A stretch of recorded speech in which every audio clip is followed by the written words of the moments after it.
2 years ago, I made a video where I beat Shin Megami Tensei V without demons. And now, in 2024, Shin Megami Tensei V is back, with a vengeance. It comes with a ton of new features as well as a new storyline called the Canon of Vengeance. So today, I will show my appreciation for this game in the only way I know how: masochism. I'm going to play through the new Vengeance path on hard mode without using any demons, but that's not all. I also won't be using any of the human party members who can fight alongside you, meaning that I will only be able to use the protagonist. And now, dear viewer, please take my hand, for I am about to take you on a journey filled with pain, suffering, and determination. My first day at school went as you would expect. I picked the most shameless name I could think of, made some friends, saw wannabe YouTuber Ichiro Dazai do the funny. Yo! Hey, I never noticed this advertisement before. That's a very interesting name for a smartphone. And then I got isekai'd into another world.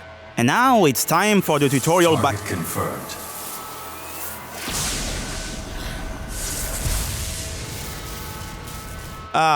Right. I almost forgot about you. Young man, if you wish to live, take my hand. Ugh, he's already calling me young man. Ugh. Alright, let's get this over with.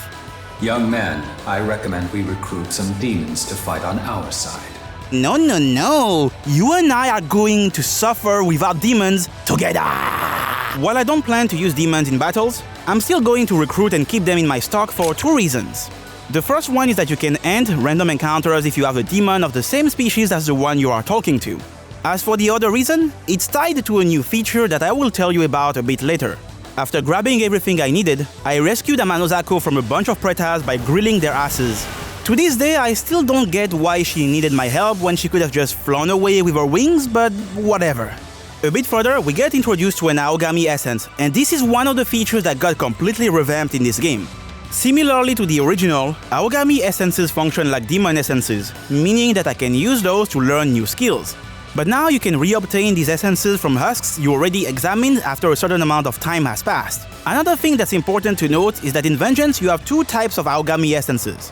Those that were present in the OG SMTV, as well as completely brand new ones. The essence I just got is the Aogami Type A, and it's one of those new essences I spoke of. It comes with the debuffing spell Tarunda, as well as a new skill called Rooted Soul. Rooted Soul is a unique passive skill for the Nahobi node that raises its max HP and MP by 30. This is an amazing skill that's really valuable in the early parts of the game where your stats aren't that high yet. I then met Sophia inside the World of Shadows and I used the Essence Fusion option to learn Rooted Soul as well as the fire spell Agi. Oh, and about Sophia, I'm quite fond of what she says every time you go visit her. Welcome to the world of shadows, where demons gather. Welcome to the Cathedral of Shadows, where demons gather. It's good to see that Mido's spirit lives on even in another game. Further ahead, I had to do a bit of gardening for the first Abscess mini-boss fight. Thanks to some fire shards as well as my Agi spell, I was able to take down two of the mandrakes. For the third one, it came down to the wire and I eventually ran out of MP, but the young man managed to pull through. Destroying an Abscess is still as valuable as ever because it unlocks new miracles for me to learn. Out of the 6 miracles I just got, the two most valuable ones are Art of Essence 1, which allows me to learn an additional skill from my essences, and Divine Proficiency 1, which gives me 1 additional slot for the young man. Beyond the Abscess, you will get introduced to one of my favorite new additions in Vengeance, the Magatsu Rail. You can use the rails to reach new locations, and whenever I ride one of these, it brings back fond memories of going through the rail segments in the Ratchet & Clank games. This one led me to a brand new area where I found 2 elect gems, and those items are about to come in handy fairly soon. With all that exploration taken care of, I met with mi amigo Yuzuru, and then we proceeded to go to the next. Look out!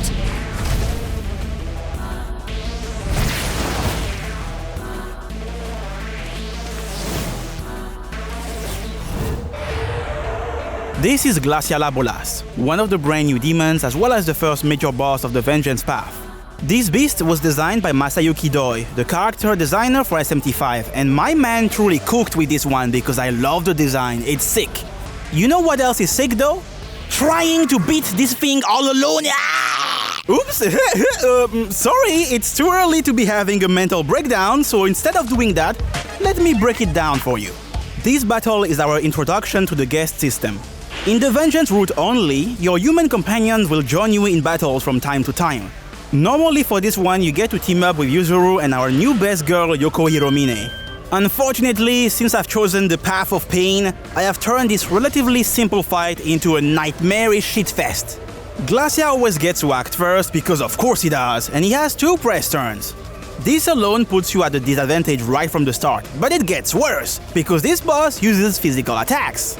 At this point in the game, I have no way to change my resistances to decrease the damage of physical attacks, so even the simple task of staying alive is a struggle.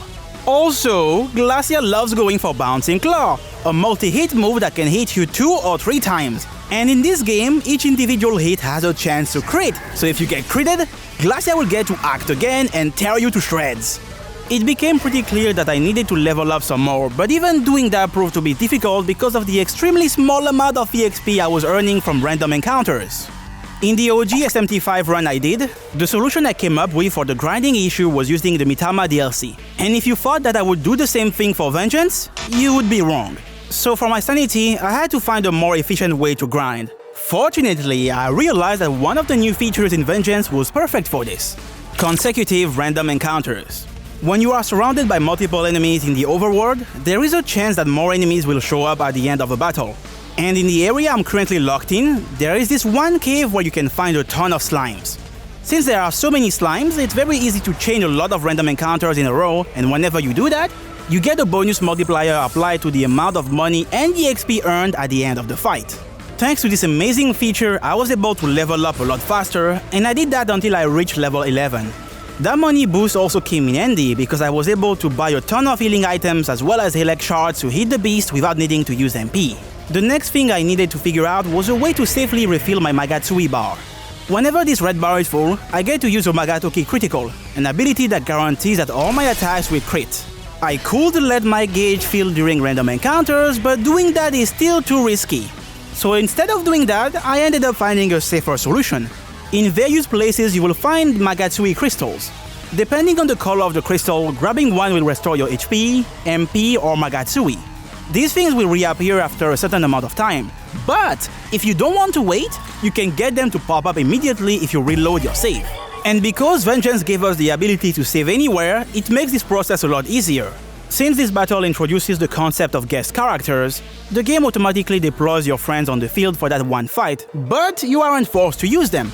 You can dismiss your friends, and the way they get out of the field looks so funny to me. But what's really cool about dismissing units in SMTV is that it allows you to do something crazy. In Nocturne, dismissing or switching unit consumes a full press turn icon, but in SMTV, these actions only cost half a press turn. So instead of losing press turns, dismissing my friends allows me to give more press turn icons to the young man for that one player phase. So at the start of the fight, I dismissed Yuzuru and Yoko, I then activated Omagatoki Critical, and thanks to this mechanic, I was able to act 4 times in a row during that one turn. Glacial Abolas was still hitting as hard as ever, but thanks to my level ups as well as Rooted Soul, I was finally able to survive. And with one last Zeo, I had managed to tame the Beast of Bloodshed. And now, begone Glacial Abolas. Good job. So what are your names then? The name is V. V for Vendetta. Well, I'm Yuzuru Atsuta, and this is... we're students. Bro, is he for real? He didn't even say anything. What? As soon as you reach the next Leyline Fount, you will get introduced to a new feature, the Demon Hunt. This is an area where you can chill and relax with your companions. I really like listening to the music that plays here. It's almost enough to make me forget about the grueling journey ahead of me. Gameplay-wise, Demon Hunts are useful because they give me access to the Aogami conversations. Young man. Dude, please, can you stop for a second? I'm in the middle of explaining something. After major story beats like winning a boss fight, you can have a little chat with Aogami on the bench. And whenever you do that, you get 3 free points that you can allocate in your stats. So far, most of my points have gone into magic because it's really useful in the early game. Because of this, my strength wasn't looking too great, but thanks to these Aogami combos, I can patch that up pretty quickly. After collecting useful items, I decided to tackle the Mermaid Abscess, and that one is still as obnoxious as ever for one simple reason. Marine Karin! Ah, amazing! Look at all this fun I'm not having. Mermaid will continuously spam the move to prevent you from playing the game, and then slap you around until you bite the dust. I tried guarding because the game told me that doing so would make me more resistant to status elements, and it didn't... And it didn't do anything. Wow, thanks game, yeah, I love you too. Now, as much as I hate this fight, it's really good at showcasing a hidden mechanic that most people aren't aware of. You see, in SMTV, status effects are subjected to a concept that we will call the law of diminishing return. Each time an element is applied, a resistance for that element increases. Simply put, the more you apply your status effect, the harder it becomes to apply it. This is true for the enemies and you as well, so the longer the fight lasts, the harder it gets for Mermaid to inflict charm. Things got really dicey near the end because of Mara and Karin, but the young men pulled through and managed to send the mermaid back to the ocean. And with that done, I can finally purchase the most important miracle in the entire game, Divine Amalgamation. This miracle allows me to change my affinities by equipping an essence, so now I can tweak my resistances based on what I'm fighting. For the next boss fight, there are two important things that you need: Ice Gems to exploit its weakness, and the right essence. Since I was already familiar with that boss, I went straight to the cave and got myself the Demon Essence because it gives you a fire resistance as well as Null Dark. And while I was at it, I gathered all the other essences I could find, like the Aogami Type 1 essence, which has the goated skill Aramasa, as well as Rakunda. As for the Ice Gems, I found a couple of those inside the chest, and I also got another one after winning a sweaty fight against Apsaras. Alright, looks like it's time to talk about...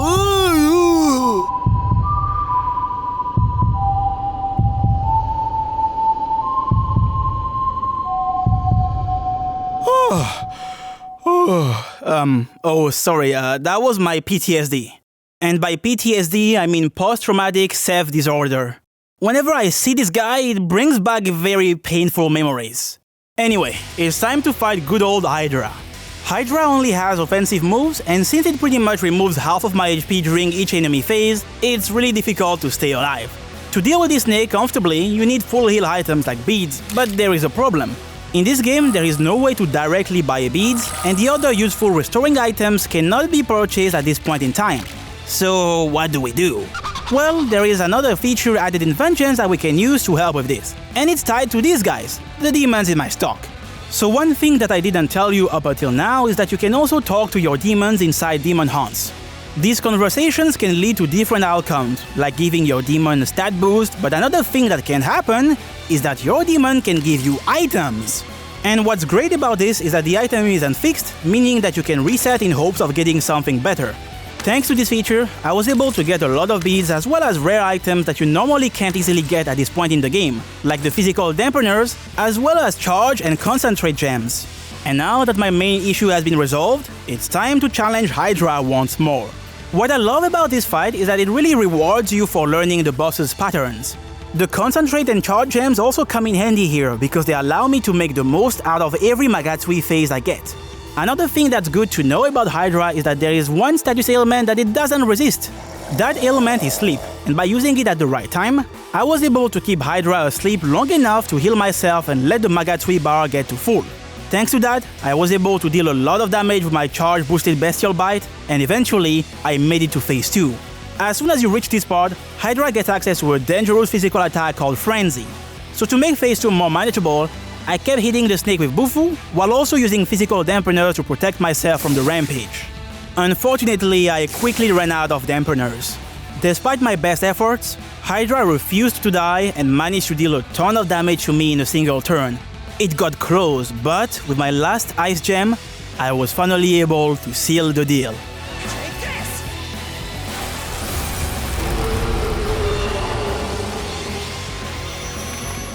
With the Hydra gone, I decided to unlock as much of the map as I could.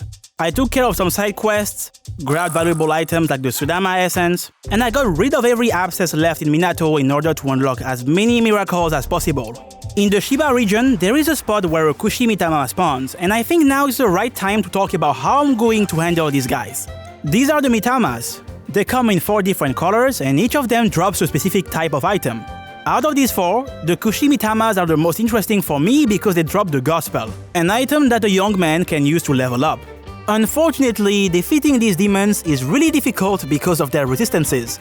The Mitamas only have one weakness, and they nullify 6 out of the 7 affinities in the game. And to make matters worse, the element they are weak to gets randomized at the start of the fight. and they are also very likely to flee. If I was willing to make an exception to the no party members rule, it would be very easy to defeat the Mitamas, but since I've chosen the path of pain, I only have two ways to defeat these guys. Use a spyglass and pray that the Mitama doesn't flee, or go for the YOLO attack in hopes of hitting a weakness. For this Kushi Mitama, I opted for the YOLO strategy, and it went as you would expect. It took 4 minutes of failing and reloading, but eventually I had finally managed to get my first gospel. Keep in mind that this is something that I will need to do for every single Mitama I come across, so yeah, the suffering is far from over. And now it's time to make our way to the diet building.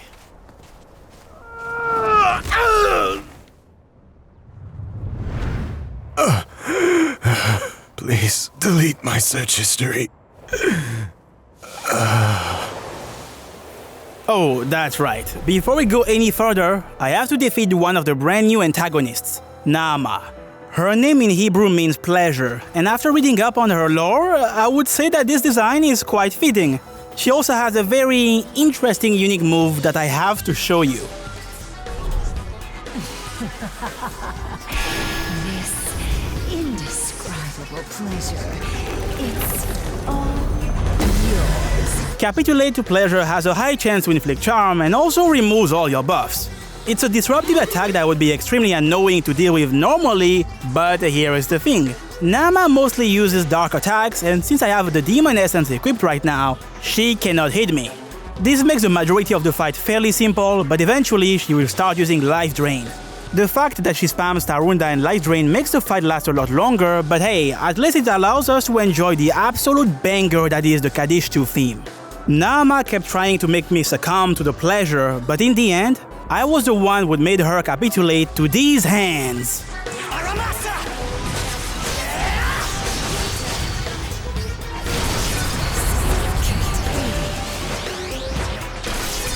Ah, that went surprisingly well. It's a good thing that she doesn't show up in another boss fight that's extremely difficult to deal with solo, because that would definitely suck. Oh yeah, before we go, allow me to introduce you to the other members of the Kaddish 2. We've got a freaky lady, a really freaky lady, and Rani the Witch from the hit game Elden Ring. You know, I never noticed how many Onis were in this game. You've got the one on the hill who's making a haiku, and another one near the spot where we got kidnapped, who kindly shows you the way to our next objective. I don't know why, but for some reason seeing these guys makes me really happy. After reaching the diet building, I accepted a request from the angels. They asked me to get rid of some demons, and I wish I had declined because this fight is nasty. Eligor regularly goes for physical attacks, including Gram Slice, a move with a higher chance to crit. This guy is already hard enough to handle on his own, but it gets worse, because you also have to deal with the Andras. The Hoot Hoot gang squad always buffs their boss with Sukukaja, making it very likely for you to miss your attacks. For this fight, I decided to equip the Sudama essence because of its force immunity. In theory, it felt like a good move since the Andras could use the force attack Zan, but in practice, it didn't do anything because they barely even used the attack at all. It became pretty apparent that what I was doing wasn't working, so I went back to the drawing board, and that's when I realized something. Before this fight, there is a hidden Magatsui rail spot that leads you to a new area. In this area, you encounter a Nozuchi, with honestly one of my favorite new demons introduced in Vengeance, simply because of what it does. The way it tries to suck you in vacuum cleaner style never fails to make me laugh. But what's really interesting about this Nozuchi is that it foreshadows the fact that you can get access to his essence in that very same area. Now, if you are wondering why I'm hyping up this Nozuchi essence, it's because it's the earliest essence I can get with a physical resistance. Normally, you don't get access to a physical resistance until you reach Shinagawa, which is the second area in the game. Fortunately, Vengeance changed this, and it makes a big difference. What's great about resisting an attack in SMT5 is that it makes you immune to critical hits. So on top of reducing the amount of damage I'm taking each turn, it also makes dealing with Gram Slice a lot more consistent. Thanks to this single change, I was able to get rid of the Hoot Hoot, and very soon after, their leader followed a similar fate. You know, if I had a nickel every time the Andras gave me trouble during a challenge run, I would have 2 nickels, which isn't a lot, but why the hell did it happen twice, huh? One thing that's important to note about this fight is that winning it rewards you with one of the brand new items introduced in this game, the New Testament Tablet. The tablet is an item that you can use to reallocate your stats. Right now it's still too early for me to use it, but in the near future you will definitely see how valuable this item can be. Near the building you will find Cheering Up. If you pay this little guy, he will dox all his Meme-Man friends by giving you their exact locations. The Meme-Man are the wage slaves of Gustav, the shopkeeper. Gustav will give you very useful rewards based on the amount of Meme-Man you found, so I'm definitely going to catch all 200 of them during this run. One thing that I love about Cheering Up is that he has a custom theme that's a remix of various tracks from the series. If you listen closely to the synth, you will notice that it sounds very similar to the large map music track from Nocturne.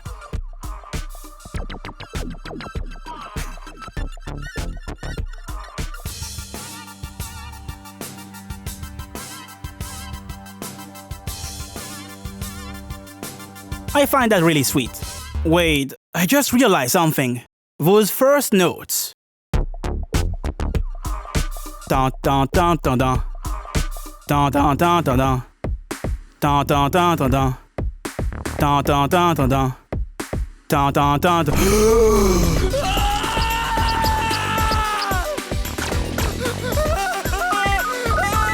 Before we go, there are two things that I want to show you. The first one is that the Ippon Datara are still hanging near the Diet building and giving free ASMR sessions. As for the second thing I wanted to mention, it has to do with my favorite demon in the SMT series. I'm obviously talking about Giga Chad Oni. So there is a side quest about an Oni who is chilling inside the cave. If you talk to him, he will ask you to find demons nearby who need some help. But as you discuss with the demons, you will notice that they are all scared of him. And that's because this Oni has been going about helping people in the wrong way. And by forcing his assistance upon others, he ends up creating more harm than good. So naturally, I had to step in to teach him a lesson. After getting his ass kicked, the Oni became really depressed and refused to interact with anyone ever again. In the OG SMT5, this is where the story ended, but in Vengeance, something interesting happens. Near the Diet building, you will find a family of birds. Since the heat is too much for them to bear, they ask you to find a place that is cool, sturdy, and comes with a strong bodyguard. So after discussing with them, I told the Oni about their predicament. At first, the Oni didn't want anything to do with this, but with a little bit of trickery, I managed to get him and the Alpha's family to meet up, and eventually, he agreed to let them inside his cave. So in the end, everyone got a happy ending. The Alphas found a place to stay, and the Oni finally managed to help people in need. This is such a beautiful conclusion to a side quest. It makes me so warm and fuzzy inside. After witnessing this wholesome moment, I went inside the Diet building and challenged Nuwa. This fight is still the same as in the OG SMT5, meaning that all I had to do was equipping the Sudama essence and clicking Agi until Nuwa lost half of her HP. And after that, I met Nuwa's edgy other half, Yakumo. With the two weirdos gone, we can regroup with our friends and make our way back to Tokyo.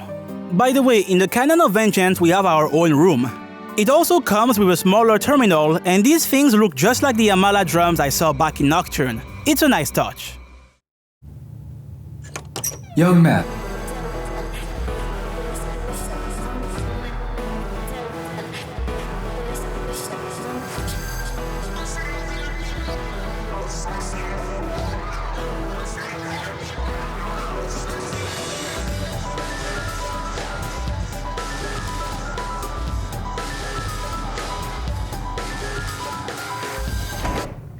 So there has been some new development.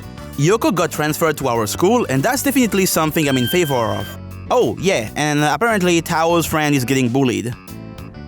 You think there's anything I can do to help? Yeah, I can think of a number of things actually. How about you tell the teacher? You can't count on their help.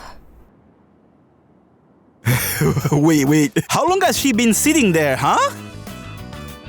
Hey, wait! If you have an idea, I'll listen to it. You really want to help? Then ask yourself if you're willing to kill the girls bullying her. To kill them? I just want to stop the bullying. 3rd-degree murder. What? No! Manslaughter. Yoko, please. Skibbity toilet. Okay, school is about to start soon, so let's get go- Huh? Really, game? Her again? Very well.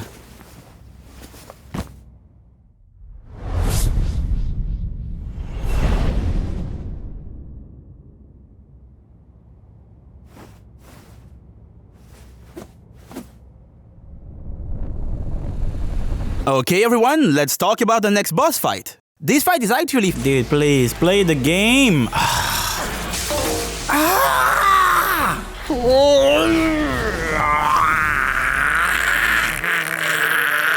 Oh, shit! Here we go again. Nope, no. I'm going to drop all pretenses. This is easily one of the roughest fights in the entire game. Each of them gets 2 press-on icons, and with that, they can easily shred your HP bar. But what makes this specific encounter truly difficult is how well these two synergize with each other. Having a teammate makes Nama extremely dangerous because she can easily disrupt whatever you are doing. And while she's preventing you from playing the game, her beast can freely go to town. You can try to cover your eyes all you want, but there is no way around it. You will capitulate to these jiggle physics. Preparing for this fight is really challenging because of the large variety of elements they have at their disposal. Since Capitulate to Pleasure was giving me a ton of trouble, I decided to equip Apsara's essence because it blocks charm. Unfortunately, that essence does not have any resistance or immunity to the other elements the duo can use. After looking at these two for a bit, I came to the conclusion that getting rid of Glacia Labolas before taking care of Nama was what made the most amount of sense. With that in mind, I decided to equip my trusty demon essence to deal with Nama, since she was going to be the one who stayed on the field the longest. Doing this meant that I couldn't decrease Glacia's damage, and while it wasn't ideal, sticking to the demon essence proved to be the right play because of Nama's attack rotation. Unfortunately, there was not much I could do against Capitulate to Pleasure. Using an item to cure the ailment never felt worth it, so I pretty much had to play as if I wouldn't get screwed by the charm status. And based on the footage you are currently watching, I'm sure you can tell how well that went. I also kept getting critted by the stupid dog, and that felt great! But you wanna know the best part? On top of all that nonsense, I also had to deal with this. Of course. I might have to walk...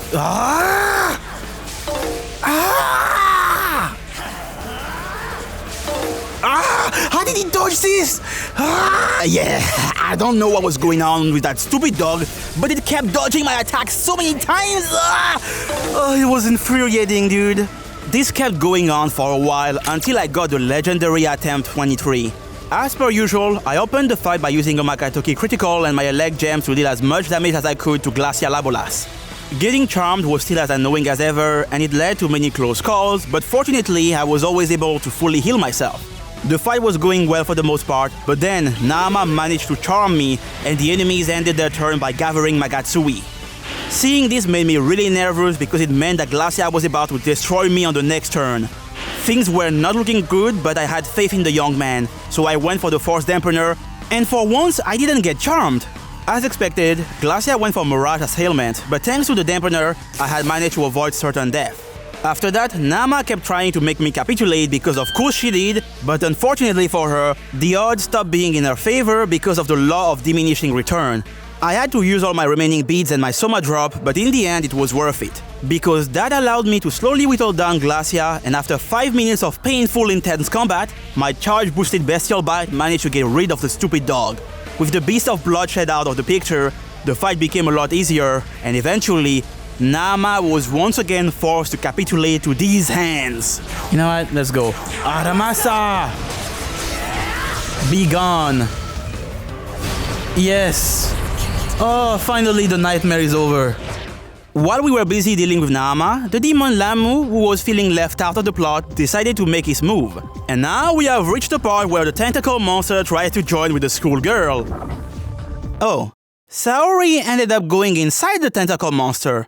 Interesting. Usually it's the other way. This segment proved to be a lot more brutal than I thought it would be. As you explore the school, you will get repeatedly attacked by various demons. What makes this problematic is that the majority of the force encounters start with the enemy getting the first turn. And when 2 or 3 demons hit you before you get to play the game, dying a lot you will. In order to win, I had to make sure that I would start every fight with a full Magatsui gauge. And to achieve that result, I used a little trick. So there is a miracle called Forestall. This miracle makes it so that slashing an enemy on the field will greatly increase the Magatsui gauge at the start of a battle. And what makes this miracle useful is tied to how random encounters work in this game. Now what's interesting is that if you run away from the random encounter, the 3D model of the demon doesn't disappear. So by running away and hitting the demon again and again, we can trigger the same random encounter multiple times. and since Forestall gets activated each time we start a battle, we can easily fill the gauge by repeatedly going in and out of the same random encounter. I still got destroyed many times, but thanks to the Magatsui and some good predictions, I was able to triumph over the numerous gang squads the game kept sending my way. The highlight of this section for me was helping Jackie the Jack Frost get rid of that creep that was chasing him. If you manage to do so, Jackie will heal your squad for free. Aw, thank you, little buddy. And now, just like in the original story, it's time to see Saori succumb to the darkness. No! I won't! Oh wow, she actually refused. Fortunately, we don't have to hurt Saori this time, which means that there is only one thing left to do: getting rid of Lamu. Lamu is still as enjoyable to fight as ever because of his main gimmick. This boss has a unique attack called Babylon Curse, and this move has a chance to inflict the special status ailment called Mud. If a character gets mudded, they will lose a press turn, and since I only have one press turn, it means that I don't get to play the game. There is no way to cure that status effect, so my only hope is praying that it wears off before things get ugly. Mud is a very disruptive effect, but it's actually not as bad as you might think. Early on, Lamu kept landing mud on me time and time again, but eventually, as the battle went on, his odds of inflicting mud kept decreasing. But you see, mud isn't the only thing you have to worry about because Babylon Curse also has another effect. Whenever it's used, it will fully heal all the tentacles, and since this move always comes out every third turn, it means that you have 2 turns to take out a tentacle before Lamu erases your progress. So to make sure that I would keep taking down a tentacle, I followed the specific rotation. I waited for my gauge to become full in order to land 2 bestial bites during Omagatoki critical, and then on the following turn, I was able to use an elemental gem to get rid of the tentacle I was targeting. This battle definitely took a while because I had to deal with all 6 of Lamu's tentacles, but with perseverance, I was able to keep knocking them down one after the other until Lamu's main body could be targeted. And then I used charge to ensure that my next attack would permanently remove Lamu from the plot. Watch this.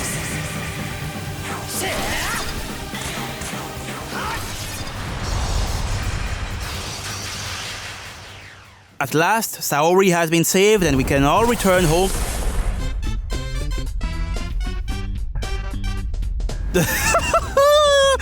Oh, well played, Atlas, well played. They had us in the first half, not gonna lie. Naturally, Tao survived being impaled because of her plot armor. While we were busy fighting, Yuzuru's sister got kidnapped and understandably, he's not too pleased about it. So to help our homie, we jumped into the Super Mario 64 painting and got transported to our next destination, Shinagawa.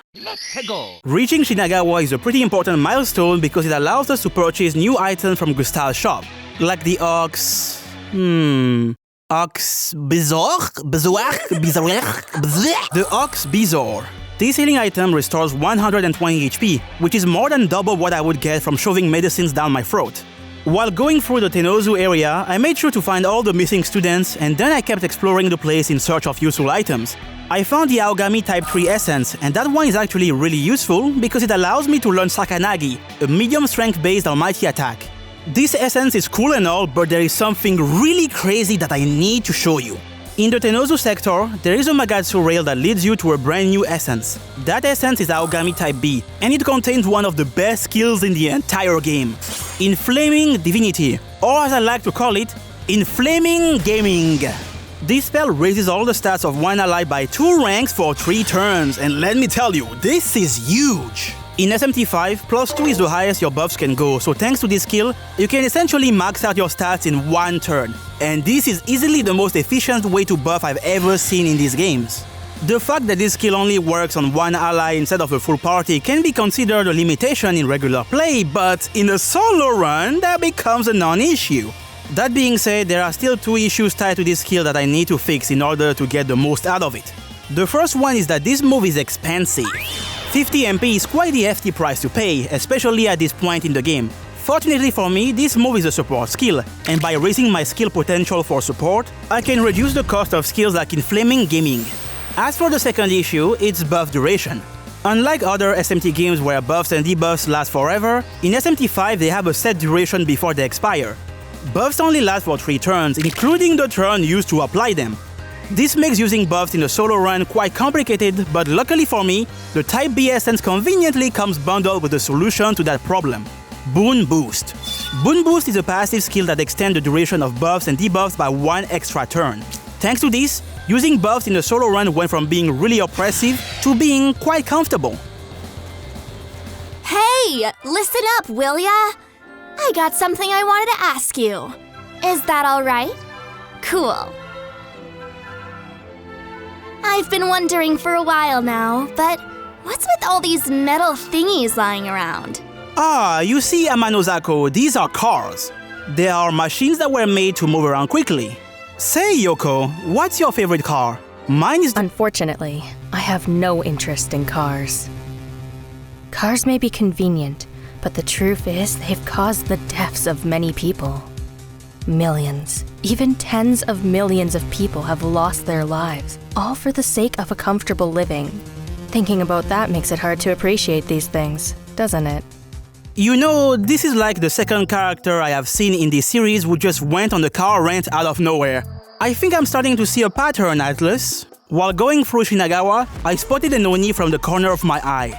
And at that exact moment, I knew that I had to recruit him. Obviously, he's not going to see any action, but I figured that having him in my stock would bring good luck to the run. During my exploration, I took care of the 3 abscess boss fight to get my hands on all the miracles I could find at that point in time, and then I stumbled upon Dazai. This is where the game will introduce you to a brand new type of side quest. For some of the quests, you will get to control a demon and you will need to investigate a special area in order to understand what's going on. In this specific one, I was trying to save a missing student, but sadly the poor fella got killed and then I had to defeat the Yakshini. This proved to be pretty challenging because of her mix of force and physical skills, but after a sweaty battle, the Zionga spell I learned from the Aogami Type 3 essence gave me the win. Doing this quest was actually really worth it because it rewarded me with a physical dampener. This is the only type of dampener that you cannot buy in this game, so getting one like that is extremely valuable. A bit further, I found Yuzuru and Ayataro. You can offer a couple of healing items to Yuzuru to help his doggo, and in return, you get 5 force gems. Additionally, by interacting with fixed partner spots, I was able to get my hands on 1 attack mirror and 2 more physical dampeners.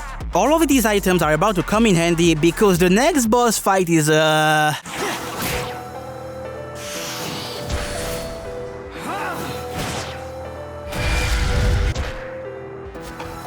Now tell me, what part of yourselves do you hate most? This is A-Chef, the wildest member of the Kadishtu. And oh my god, why are these Kadishtu fights always so difficult? Some of you might recall that in the canon of creation, the boss you fought here was François le Loup-Garou. Well, in the canon of vengeance, François is no more because of the French Revolution. At first, I was pretty happy about this change because eat shit, Loup-Garou, do you think I forgot how much pain and suffering you inflicted upon me? However, I very quickly realized how wrong I was because somehow A-Chef is even worse than François. As soon as she gets her turn, you will get to see her dangerous unique move called Voracious Salvation. Not only does this move deal damage to you, but it also heals her by a lot. By the way, this move deals even more damage if you are suffering from an ailment. This is relevant to mention because A-Chef has ways to inflict status ailments because of course she does, like the majority of the bosses I've been fighting so far. Another thing that makes A-Chef such a menace is that she's the first boss who can consistently debuff my stats. With Pierce Armor, she's able to deal damage to me while also decreasing my defense, and this ensures that my defense will always be at -2 if I don't do anything about the debuffs. To increase my odds of winning, there were 2 things that I needed to do: finding the right essence and finding a way to deal with the debuffs. Regarding the essence, if all I cared about was resisting physical, then this would be pretty easy to do because you can find 2 resist physical essences in Shinagawa: Shiki Oji and most importantly, Giga Chad Oni. Unfortunately, there is a problem. Madness Needle. This attack has a chance to inflict panic, and unfortunately, the 2 resist physical essences I could use for this fight come with a panic weakness. Now, the thing is, if you have a panic weakness, it obviously means that you are weak to spells capable of inflicting panic, like Pulimpa. But what about attacks capable of inflicting panic via a secondary effect? Since I didn't know for sure if having a panic weakness would increase the odds of getting panicked by Madness Needle, I decided to avoid these 2 essences. Luckily for me, there was a 3rd essence that I could use: the essence of my boy Long-Nosed Nozuchi. That essence resists physical, is not weak to confusion, and it also comes with a resistance to poison, which is great because it helps dealing with Toxic Cloud. Because I had already used that essence earlier into the run, I needed to find a way to get it again. So to achieve that, I recruited a Nozuchi in the wild, and then I kept using my grimoires to level him up. Once a demon has learned all of its skills, there is a chance that it will give you its essence upon leveling up. If this was the OG SMT5, this process would have been pretty annoying because in that version of the game, items like grimoires didn't make you level up right away. Fortunately, this was changed in Vengeance, so now grimoires allow my demons to level up right away. This took a couple of tries, but eventually, I got the essence I was looking for. Next, I needed to find a way to deal with the debuffs inflicted by HF. After thinking about it, I decided that it was finally time to learn Inflaming Gaming, and let me tell you, that skill is truly a boon boost for this fight. The attack buff increases my damage output significantly, the evasion boost improves my odds of dodging her attacks, and the defense buff gives me a reliable way to handle the debuff caused by pierced armor. But even after learning all of these things about the fight and changing my build, I kept getting bodied. This wasn't going anywhere, so I decided to do something else for a change of pace. One thing that's worth mentioning about Vengeance is that this version includes all the previous DLC quests from the original SMT5. And since I've just received the menorah from Sophia, I now have the right to start the Return of the True Demon quest, aka the quest where you fight the spooky skeletons known as the Fiends. So I made my way to a specific spot in Minato and prepared myself to face the first member of the Fiends, El Matador. Just like their Nocturne counterparts, the Fiend in this game always get the first turn, and in Matador's case, he still has his trademark Red Capote.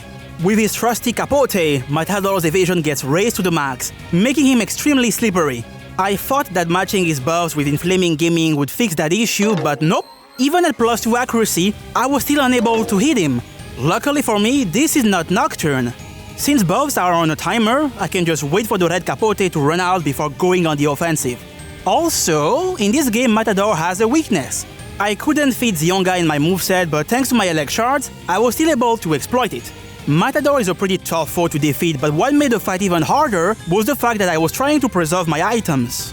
There are a bunch of items that I could have used to make the fight easier, but with the shadow of HF still looming over me, I simply couldn't afford to use precious items like my physical dampeners or Soma drops. Not being able to use Soma drops meant that I had to be more careful with how I spent my MP. And this is why offensive items are so valuable in a run like this one. Since they don't cost any MP to use, I can freely use them to deal a bit of cheap damage. To optimize my MP usage even further, I made sure to only go for Sakanagi whenever my Magatsui gauge was full. And thanks to Inflaming Gaming as well as Charge, I was able to make the most out of Omagatoki Critical. With tools like Charge and Andalusia, which is guaranteed to hit me 3 times, Matador is able to deal an obscene amount of damage to me. I'm really happy that I waited until reaching Shinagawa before fighting this guy because having access to the Ox Bezoar is such a game changer. There were many instances where Matador almost killed me with his crazy combos, but thanks to my supply of Ox Bezoar, I was always able to survive the onslaught pretty reliably, as well as stalling until my Magatsui gauge became full again. This new healing item single-handedly made the fight possible, and after 13 minutes of intense combat, La Corrida was finally over.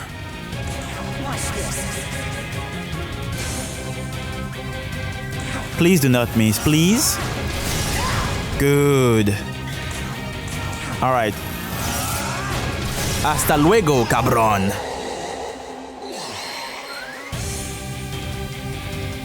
Fiend, Matador.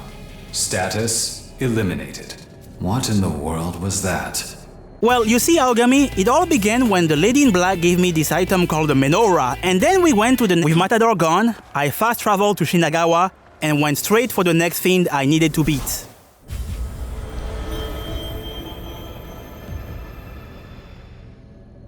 Now, Hobino, it appears that your computer has been compromised.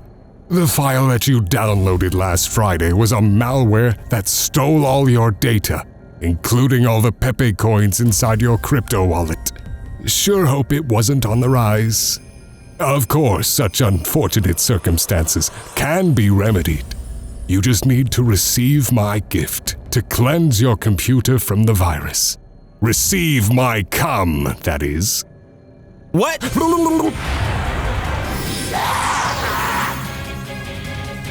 You know what? I'm just not going to bother with this at all. Let's go back to the main story.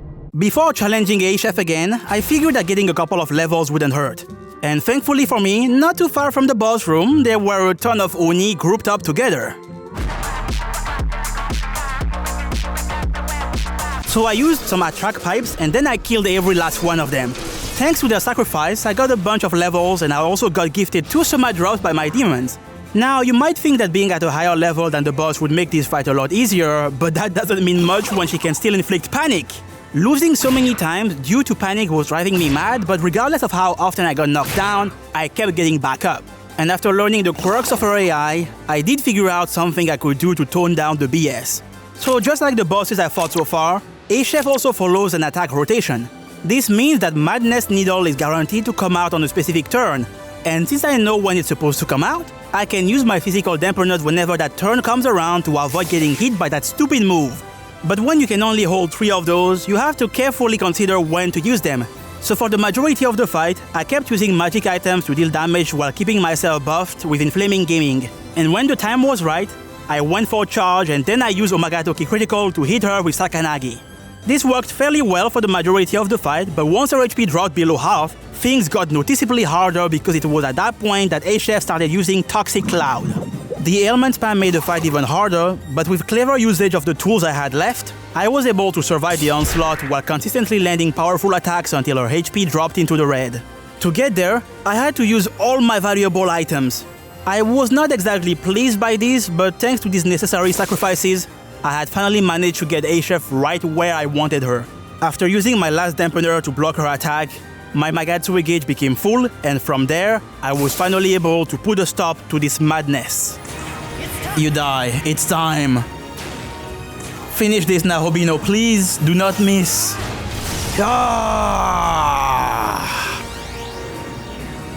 Now, you would think that this would be the end of A-Chef, but the thing with the Kadishchu is that they are just like Fire Emblem villains. It doesn't matter how many times you defeat them, they always manage to get away. As the great YouTuber Abyssmix once said, I've been defeated, but I can't fall here. I must make my retreat. I guess plot armor goes both ways, huh? In any case, this is a pretty monumental victory because it allows us to explore a new part of the map. Below the bridge, I found the Aogami Type 4 Essence. That one gives me access to Ruinous Thunder, a really good heavy elect spell that's pretty cheap to use. After that, I took care of the Basilisk Abscess. By turning this demon into fried chicken, I unlocked 2 very valuable miracles: Divine Proficiency 2 as well as Support Mastery 2.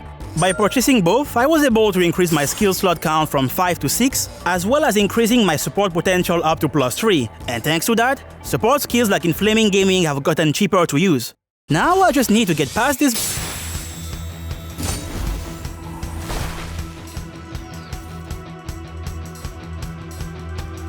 I, Fionn McCool, shall test your strength. Well, I guess some things never change because Fionn McCool still wants to duel.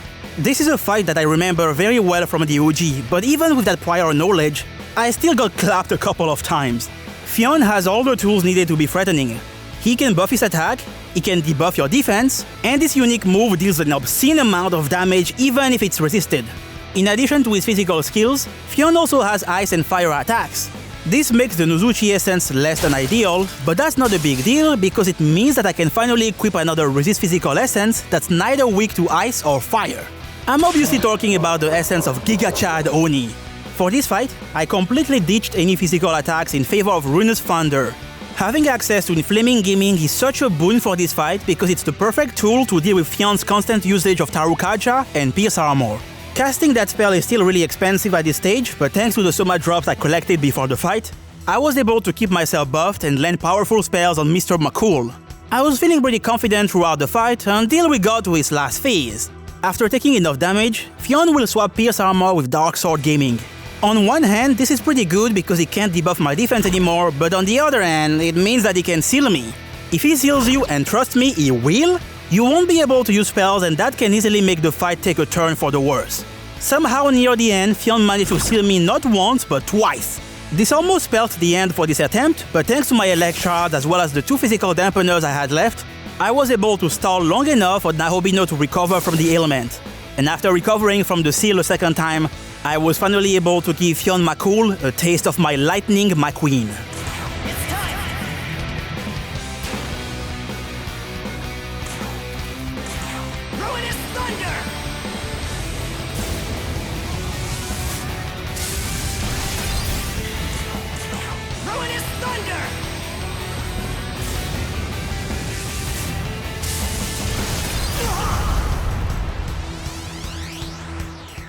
I apologize for my hastiness.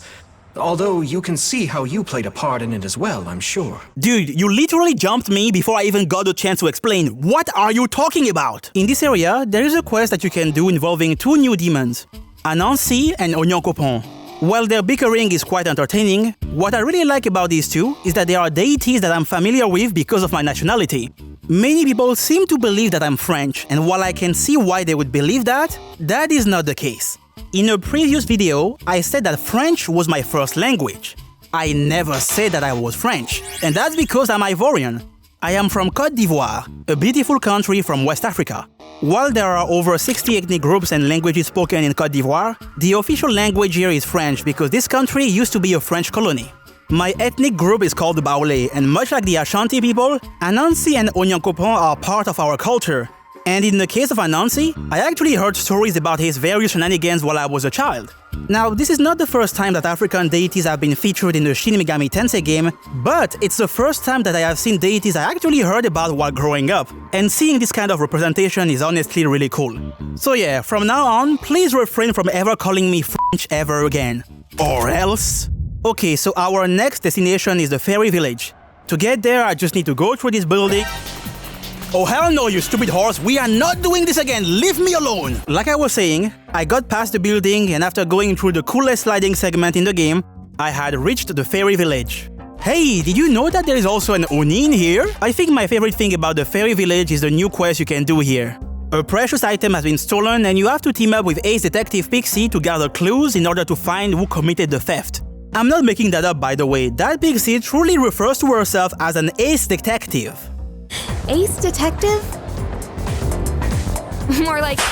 After helping out the Pixie, I collected the 3 golden apples, and just like that, I was able to complete the Golden Opportunity quest, and I got some maca for doing so. There is also an abscess mini-boss in this area that I tried to take care of, but it's that stupid ape who keeps decreasing your attack and healing himself and decreasing your attack and healing him...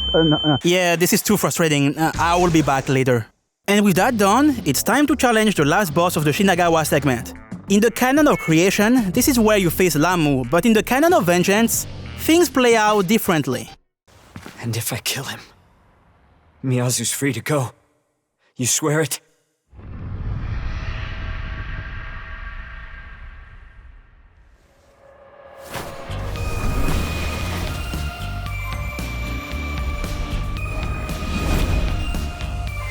Yeah, in this campaign we have to fight Yuzuru and Hayataro. Yuzuru mostly focuses on using elemental shards to generate press turns, while his dog provides support and hits you as well. Throughout the fight, Hayataro will regularly go for his unique move called Witness Me Senpai. On top of raising his accuracy and evasion to +2, this move also gives him the effect of Taunt. In SMTV, Taunt has the unique property of drawing the aggro, and in this specific case, it forces all my attacks to hit Hayataro, even if they are AoEs. This essentially means that while Witness Me is active, you cannot hit Yuzuru, so naturally you will try to get rid of the dog ASAP. But as soon as he goes down, Yuzuru will use a revival bead and bring him back to the field. And on top of that, Hayataro can use another unique skill to recover a moderate amount of HP for himself or his master. After studying their synergy, I came to the conclusion that changing my affinities to hard counter Yuzuru was the way to go. Yuzuru regularly alternates between using Ice Shard and Light Shard. This is very convenient for me because I got my hands on Anaita's essence, and that one is perfect for this fight because it absorbs ice and nullifies light. Absorbing an element is extremely useful because instead of removing 2 press-on icons, it completely shuts down the enemy phase. This time, instead of going full magic or full physical, I opted for a mixed build. With Zanma, I can consistently hit Hayataro's weakness, and whenever the Magatsui gauge is full, I can go for my guaranteed crit Sakanagi. The key to winning this fight is finding openings to hit Yuzuru, and thanks to my setup, I have a couple of ways to achieve that. Instead of trying to knock down Hayataro as fast as possible, I focused on lowering his HP as much as I could without killing him. Doing that allowed me to use my Omagatoki critical to get rid of the dog in 1 hit, and then, with my second action, I was able to land a fat hit on Yuzuru. But even with the correct strategy, this still took a while because of Hayataro's constant healing. Oh, and Yuzuru kept landing Sleep Gems, which is par for the course for this run.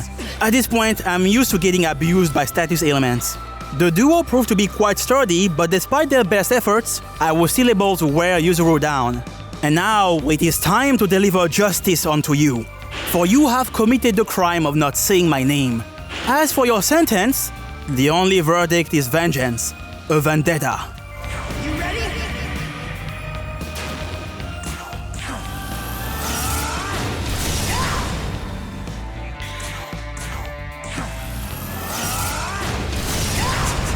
I'm sorry. Pathetic. So much for your brotherly determination.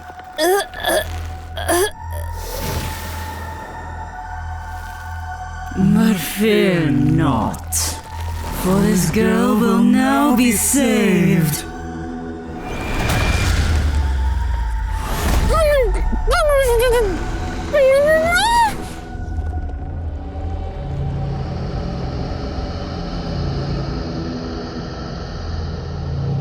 Heard her, Mommy. What? What?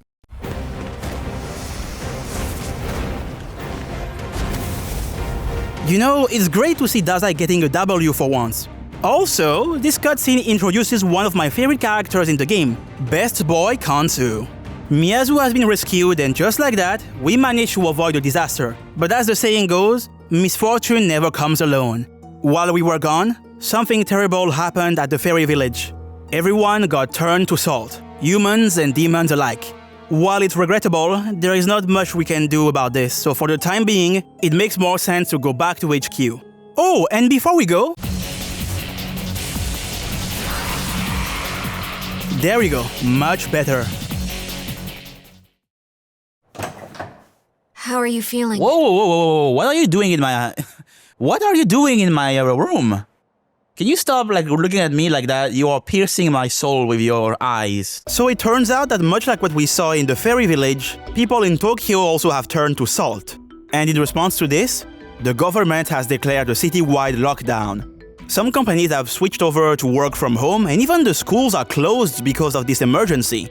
A disease that forced a lockdown, huh? Man, this is hitting too close to home. Oh, while we are here, allow me to show you one of the best side quests in the entire game. So there's this one dude in Tokyo who asked me to take a picture of the supersonic lady. Naturally, I said yes, but what I thought would be a walk in the park turned into a crazy chase scene against Turbo Granny. Ooh, she's so fast! What? How am I supposed to catch her? Oh, yes, I got her. Did she just at me? Did she just do that? Yep, this quest is awesome. After taking care of Granny, I went back to the Diet Building, and talking to the head researcher there allowed me to unlock the rest of the quests that used to be DLC for the OG SMT5. Speaking of DLC, Vengeance added 2 new DLC quests. I decided to purchase them because doing so unlocks 2 additional fights for me to talk about, and also because those quests reward you with a ton of bombs, aka the name of the stat boosters for the Nahobino. A lot of these quests are way beyond my level right now, so I will gradually take care of those while going through the game. By the way, before we go, keep this head researcher in the back of your mind, because in due time, she will allow me to learn some of the best skills in the entire game. While we were faffing about, Hayataro managed to track down the culprit of the salty attacks, and by following his lead, we were able to reach a brand new area exclusive to the Canon of Vengeance, Shinjuku. Before exploring though, I went back to the fairy village to take care of some unfinished business. You remember that stupid baboon in that one abscess I couldn't defeat? Well, it turns out that he is weak to sleep, and that gave me an idea. To exploit that weakness, I learned Dormina as well as an attack called Dream Fist. Dream Fist is an attack that deals more damage to a foe with sleeping, and by using this move in conjunction with Omagatoki Critical, I was able to burst down the baboon before he got a chance to recover. Alright, now we can explore Shinjuku. Weebs detected. It is our duty to safeguard this land. In the name of the Lord, we shall grant death to the anime watchers! Apparently this place is under the control of the angels, but these guys are acting rather strangely. You are neither demons nor angels of this plane. Oh, I'm with Bethel's Japanese branch. We are not your enemy. This woman has come in contact with Tokyo's manga. No, wait, I swear I can explain. In the name of the Lord, we shall grant death to the manga readers. Yeah, I'm not sure what the deal is with these guys, but I made sure to give them a taste of my Dream Fist. This area comes with new abscess fight for me to talk about. If I had to describe the first abscess in one word, it would be suck. And I mean that quite literally. Every enemy in this fight has a way to suck your mana. Eventually, I realized that restoring my MP was a waste of time, so I just kept chucking items at them until they died. Getting sucked ended up being a good idea because it unlocked 3 fantastic miracles that I will make sure to learn as soon as I get enough glory. As for the second abscess, it's a lot harder. In this one, you have to deal with 2 enemies who can use various elemental attacks as well as inflicting a lot of annoying status effects. Oh, and Senri can also heal the squad with the Amrita, and that's always fun to see. Covering everything these two can do is not realistic, but it turns out that one of the essences sold by Gustavo is actually perfect for this. The Incubus Essence. This one comes with a resistance to force, and most importantly, it knows charm. This essence is perfect to deal with Senri because now I take less damage from a Wind Draco Strike, and I can shut down the enemy phase whenever she goes for Sexy Dance. Thanks to my essence, I was able to spam Dormina until my enemies fell asleep, and then my charge-boosted Dream Fist dealt enough damage to ensure that I could finish my foes with Sakanagi. Apparently, the angels have been gathering at Yoyogi Park, which just so happens to be our next destination. Wait, do you hear that? Is it just me or there is some kind of weird music playing? Leave me alone! Do not touch me with your big ass head. No! Leave me alone! He's chasing me! Stop! Oh, I got saved by the cutscene. Oh, where's Mara? Oh, he's still behind me. I have finally made it. Hey guys, did you know that there is also to prepare for my next big encounter, I did a couple of things. First, I used the specific Magatsu rail in Yoyogi to reach another brand new Aogami essence, the Aogami Type C. The C in Type C stands for crazy because this essence is crazy good. Usually, there is always at least one skill that's not that great, but on Type C, literally everything is useful. It has the passive Physical Pleroma, which increases the damage of our physical attacks. You get Fizz Block, which is very expensive but grants you the ability to block the next physical attack for 1 turn, and you also get Severing Bite. This is the upgraded version of Bestial Bite, and if you remember how useful that skill was during the early game, you already know that this is a banger skill. What's also interesting is that Type C comes with a brand new Nahobino only skill called Evergreen Dance. You can only use this move once per turn, but when you do, it will greatly fill the Magatsui gauge. I'm not going to use this skill just yet, but don't get it twisted. This is an amazing skill, and I have a feeling that it will come in handy in the future. After that, I collected as much glory as I could until I got 500 glory. The exact amount I needed to purchase Physical Mastery 2, Almighty Mastery 2, as well as Divine Proficiency 3. And with that done, I can finally tweak my moveset. I used the Shiki-Oji Essence to resist Physical and Light, learned Concentrate as well as Divine Harrow Fall, and then I was ready to deal with the Angel Gang Squad. If you have never seen consecutive encounters before, this is the fight that's going to teach you about them the hard way. It starts innocently enough with only one power that you need to defeat, but as soon as you do that, the game will spawn more powers. And again. Oh my god, can you stop, please? What's pretty cool about this fight is that it allows me to showcase an interesting interaction between Omagatoki Critical and Reinforcements. If you activate Critical, defeat all your enemies, and then trigger Reinforcements, your Omagatoki Critical effect from the previous fight will still be active in the following one. And thanks to that, you can start dealing a ton of damage to the enemies before they get their turns. I was holding on pretty well for the most part, but things took a turn for the worse when the game decided to summon 5 powers. That was until I noticed something. You see, these powers are weak to dark, so if you hit them with a dark attack, you have a chance to insta-kill them. Because this is a mandatory story battle, I thought that they would be immune to this, but I was wrong.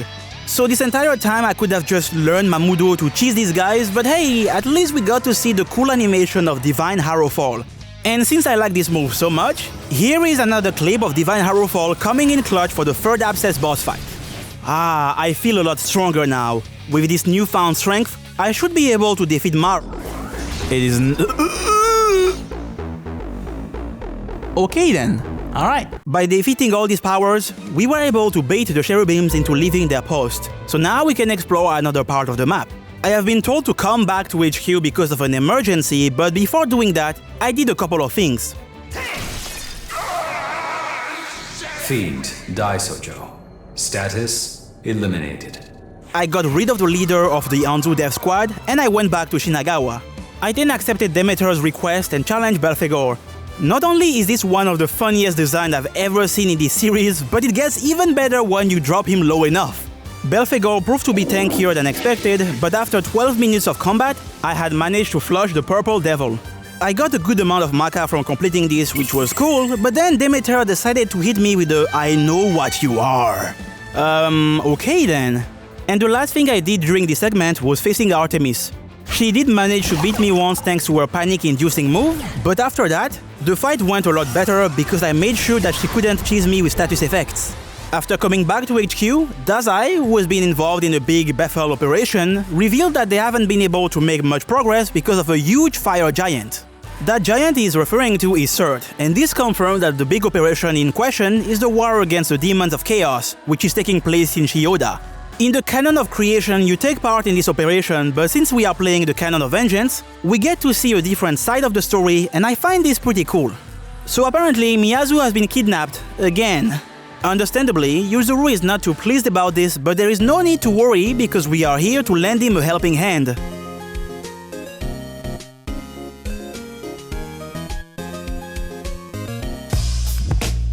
Best Boy Kansu is the one responsible for capturing the princess, and before you get to confront him, you have to win a mini-boss fight against Isis and the Lamias. This is another one of those "oh boy, how do I deal with all the shit these guys can fling at me" type of fights. The Belphegor essence is really good here, but since I knew that it would be needed later, I looked for something else I could use. And after a lot of trial and error, the Kumbanda essence proved to be the answer I was looking for. Since it nulls force, I don't have to worry about Isis, and that allows me to focus down the two Lamias. The elect weakness tied to that essence is not ideal because Isis can use Yonga, but she doesn't start using it until later into the fight. And by that point, she's a lot easier to deal with. And now it's finally time to talk about Kansu. With this guy, there are 3 elements that you need to watch out for. Sadly, I couldn't handle all 3 of them, so I had to pick the 2 attacks I wanted to block or resist. So I got the Archangel Essence as a base to block light, and then I slapped Resist Fire on it. Thanks to my resistances, I was able to avoid getting hit by Amahan and minimize the amount of damage Agidyne could deal to me. That being said, even at +2 defense and with Resist Fire, Kansu was still two-shotting me with Agidyne, so I still had to be really careful. Not having any way to resist physical meant that I had to worry about potential crits. This became even more concerning when Kansu started using Karnak, his unique physical attack with an increased chance to crit. With the power of my Severing Bites and an Ice Gem, I was able to bring Kansu really low, and as soon as I did that, I got to see his amazing low HP idol animation. The music track that plays during this fight is called Dancing Crazy Murder. Yes, I'm not kidding. This song goes extremely hard, and you can tell that it's really good because even Kansu can't stop vibing to it.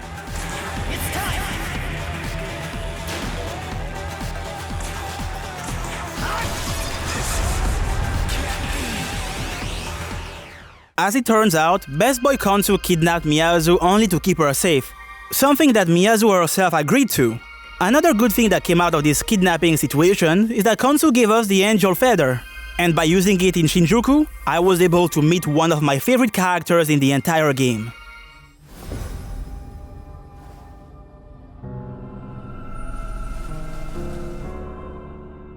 This is Mastema, or as I like to call him, the most trustworthy angel. He is known as the one who tempts humans and tests their faith.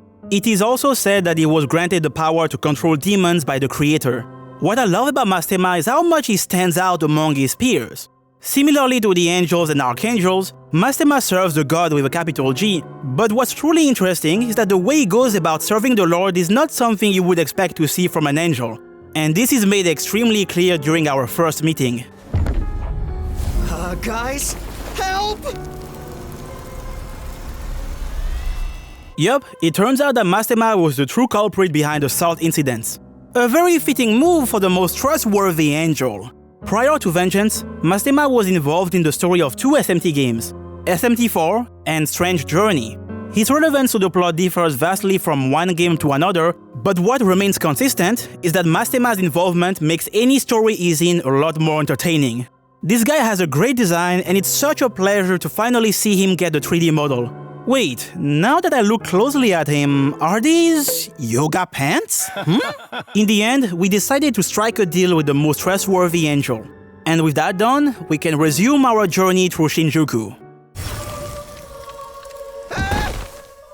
Should you so desire it, I shall grant unto you the power of the just, the power to repel evil in the light-blessed name of our Lord. Power like unto the Nahobino. Me? I could be like him? Close your eyes and prepare to receive our blessing, Ichiro.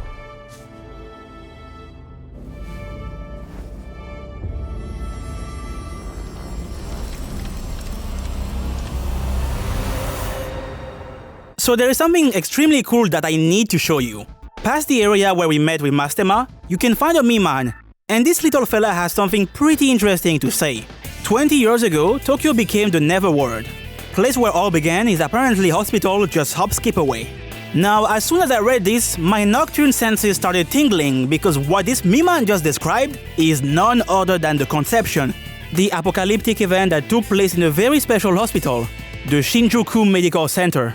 And if you look carefully, past the Miman, you will find a building that looks exactly like the Shinjuku Medical Center from Shin Megami Tensei Nocturne. There are a lot of cool references to Nocturne in this game, but this one is easily my favorite. I then made my way to the Kabukicho area where I found a new navigator, the fan favorite Alice. My favorite thing about setting Alice as your Navi is that she says something interesting if you stumble upon a random encounter while checking a partner spot. Wow, I'm sorry. If only I had found a stronger demon, then you could have died for me. Die for me. It's good to see that my safety is your top priority, Alice. After that, I took care of 2 abscess fights to unlock more miracles. I also found a lot of valuable items in here like the Aogami Type 7 Essence, which allows me to learn Wrath Tempest, a pretty cool physical AoE for the Nahobino. Speaking of valuable items, northeast of the Kabukicho area, you will find the Kiyu sword, and grabbing it will trigger an interesting event. Hey look, it's that one demon with no physical! Arabaki! Upon getting the sword, Baki will claim that it has no use in this timeline. If you accept this offer, he will hold onto the sword and then pass it on to you in another timeline. The other timeline Baki is referencing is actually the Canon of Creation. After finishing your Canon of Vengeance playthrough, if you go in New Game Plus and pick the Canon of Creation route, you will be able to meet with that same Araha Baki in a specific area of Shioda. After reuniting with Baki, he will give you the sword back, say some cryptic nonsense, and then take his leave. Now, if you are wondering what the Kiyu sword actually does, well, this sword is actually tied to a brand new super boss that can only be fought in the Canon of Creation. There is more that I could tell you, but doing so would spoil my second video on Vengeance dedicated to the super bosses of the game, so we will get back to this topic in due time. With all that stuff taken care of, I went to the Kabukicho Theater and oh, would you look at that? It's Nama again! Why not join us and embrace it? Ah, thank you, Tao. After avoiding yet another Nama encounter, we went back to Tokyo to get rid of the Magatsui trap set up by the Kadishtu, only to be stopped by 2 familiar...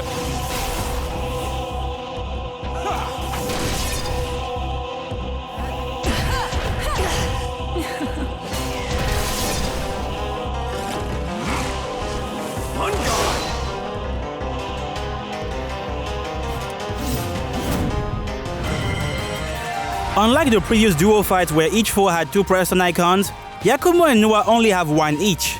On paper, this fight looks fairly reasonable, but Yakumo's sword cuts paper, so you can throw that reasoning in the trash because man, dealing with these 2 is way harder than I ever thought it would be. This time around, we've got 3 things to worry about: physical, force, and elec. A physical resistance would be really valuable in this fight because Yakumo and Nua have physical attacks with a high chance to crit, but alas, that is not ideal. None of the physical resist essences have any immunities to force or elec, so if I equip one of those, the best thing I can do to mitigate damage is slapping passive skills to resist those elements. And with how hard these guys are hitting, resisting isn't really ideal, which is why I try to look for an essence capable of nullifying one of their main elements. Nullifying physical is not something I can do at this point in time, which is why I opted to equip Isis. That essence blocks elec, and thanks to that, I can avoid taking damage from Yakumo's terrifying galvanic slash. With Nua gone, I thought that the fight would become easier, but no. When you reach this part of the fight, Yakumo will stop going for Galvanic Slash and instead, he will hit you with a flurry of powerful physical attacks. Once I got to that stage, the onslaught became impossible to survive. After this loss, I was faced with a conundrum.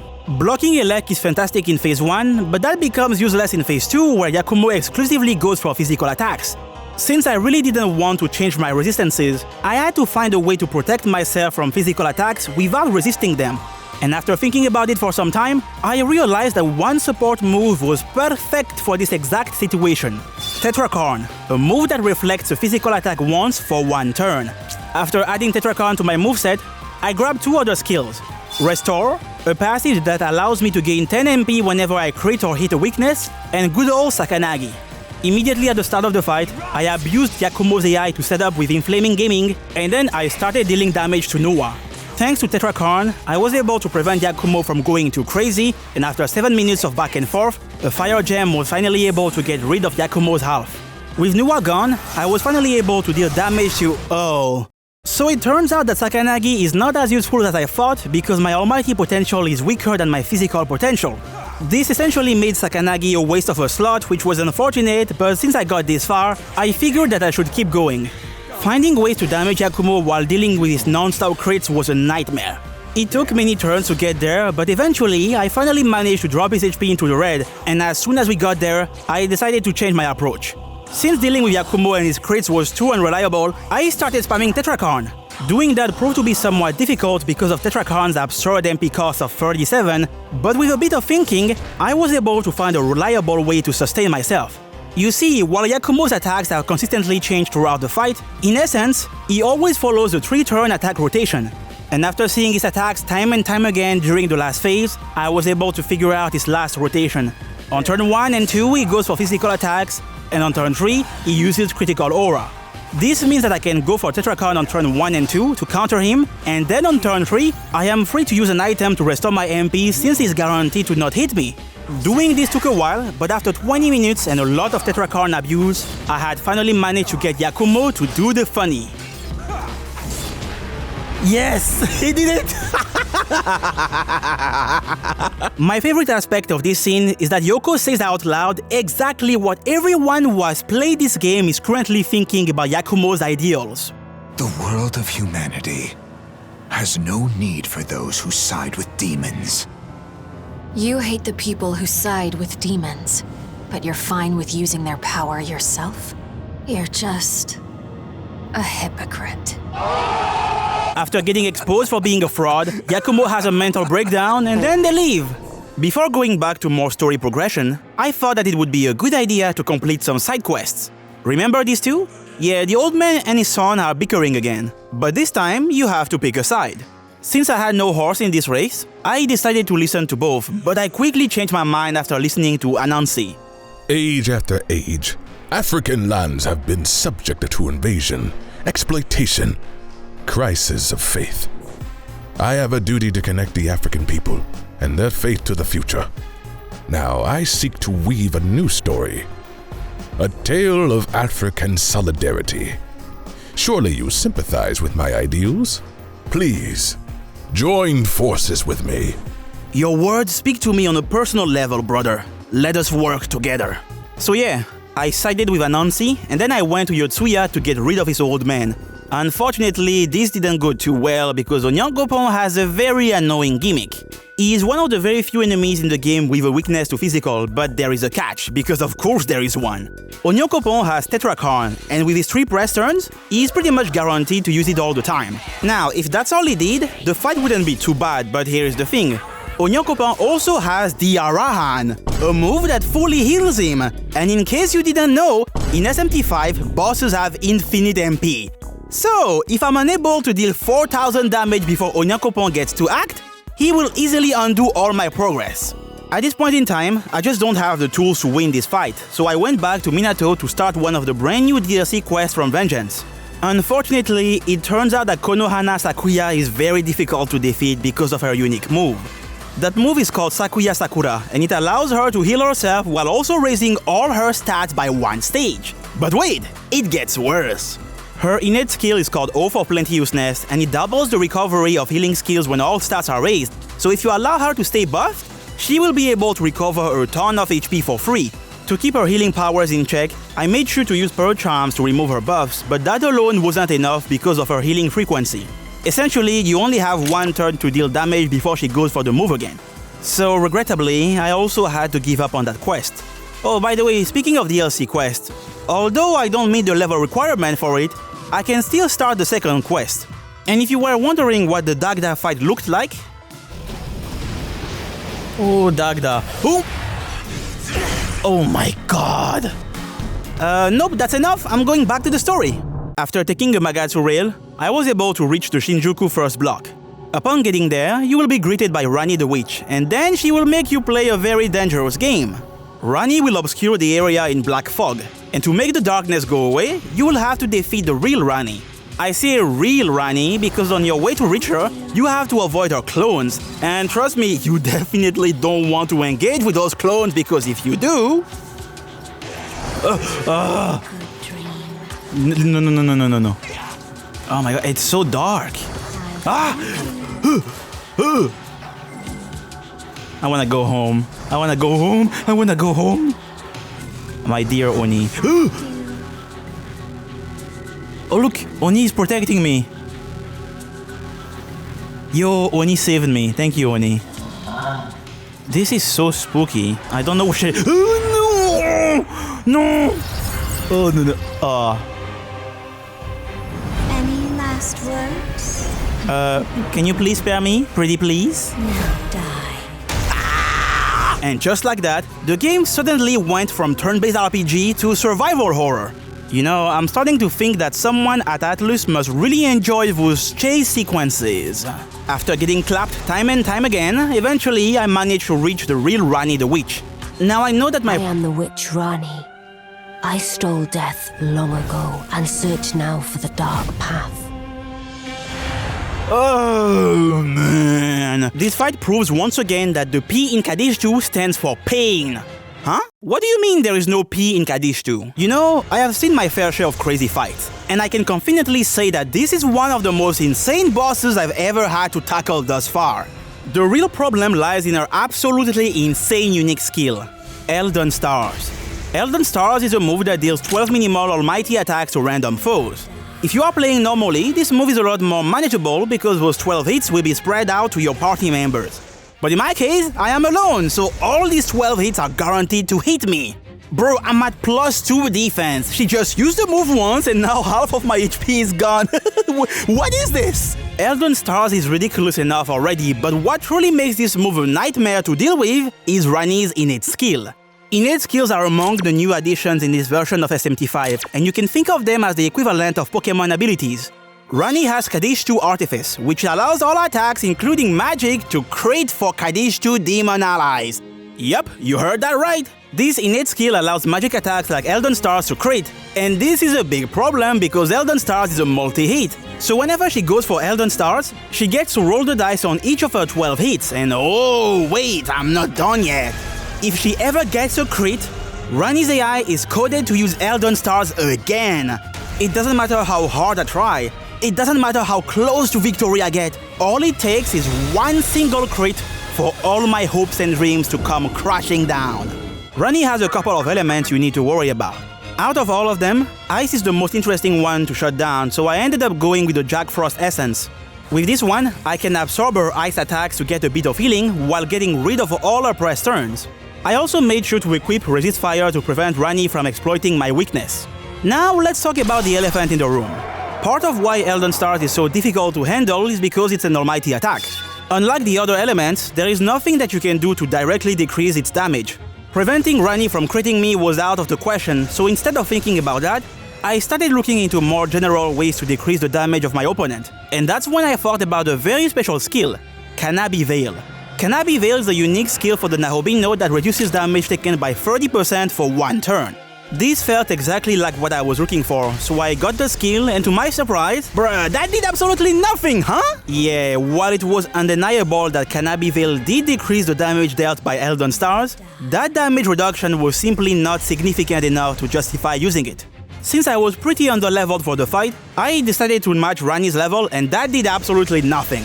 After being pushed into a corner, I finally decided to use my trump card, the New Testament tablet. With the help of the tablet, I was able to reallocate all the points I had gained into my vitality stat to reach the breakpoint of 100 vitality. In addition to doing that, I also used all the biomes I had amassed to raise my stats even higher. And I think this is a good opportunity to talk about a really cool change introduced in Vengeance. In the OG SMTV, you could only use one item at a time, but in Vengeance, you can use multiple items all at once, and that's a great way to avoid carpal tunnel. After tweaking my build, I went back to the Witch, and immediately I could feel the difference. To give you an idea of how good this change was, with 100 vitality and Inflaming Gaming, I was able to survive the Elden Star's turn even if Ranni got one crit, something that used to be impossible. And to increase the effectiveness of my build even more, I made sure to guard. Ranni can only go for Elden Stars on a specific turn. Thanks to that info, I could always guard at the right time, and since guarding prevents critical hits from happening, surviving her most dangerous move reliably became possible. Thanks to my vitality, I was able to decrease Ranni's HP low enough to trigger her first Magatsui phase. At first I was really happy to see this because of my Jack Frost essence, but that was before I realized something terrible. After her first Magatsui phase, Ranni will permanently add this move to her attack rotation. Yup, she's one of those bosses who can heal themselves in a game where bosses have infinite MP. My inability to seal the deal made the fight last longer, and that highlighted yet another issue. The longer this fight goes on, the more chances my enemy gets to roll the dice on those crits. And eventually, my worst fears became reality. After 19 minutes of struggle, Ranni got 2 crits back to back, thus ending my best attempt. This made me reconsider my approach. In order to deal with the Amrita, I needed to attack more often, and the only way to achieve that was exploiting her elect weakness. Luckily for me, there just so happens to be a set of elemental skills that are perfect for my strength build, the Draco Strike skills. Draco Strikes are elemental attacks that scale with your strength, and that's why I went for the Storm Draco Strike. After choosing my attack, I reassessed whether or not I truly wanted to use a New Testament tablet. While 100 vitality was great, it came at the cost of using one of my tablets, and those are extremely rare. To my knowledge, there are only 4 tablets in the game, and considering all the fights I still have to take care of, I wasn't sure if using one of my precious items was the right move. So in the end, I decided to reload the save I had made before using the tablet. Then I went back to getting destroyed by Ranni. While I was still far from tasting victory, these new attempts confirmed to me that Storm Draco Strike was definitely the way to go. With my increased attack frequency, I had finally found a way to outdamage her healing. The only thing left was praying that I wouldn't get critted. While it's true that guarding was the answer to critical hits, doing so meant that I wasn't attacking. And if I wasn't attacking often enough, Ranni was going to punish my lack of aggression with the Amrita. Because of this, I had to forego guarding in order to deal more damage, which meant that I was risking the fate of my attempt every time the dreaded move would rear its ugly head. While I couldn't rely on guarding like I used to, there was another mechanic that I could use to avoid death: dodging. Thanks to the evasion boost from Inflaming Gaming, counting on dodges to avoid crucial attacks became more reliable. But with the odds of dodging unlikely and the threat of losing aplenty, this stressful battle became even more nerve-wracking. This cannot continue indefinitely.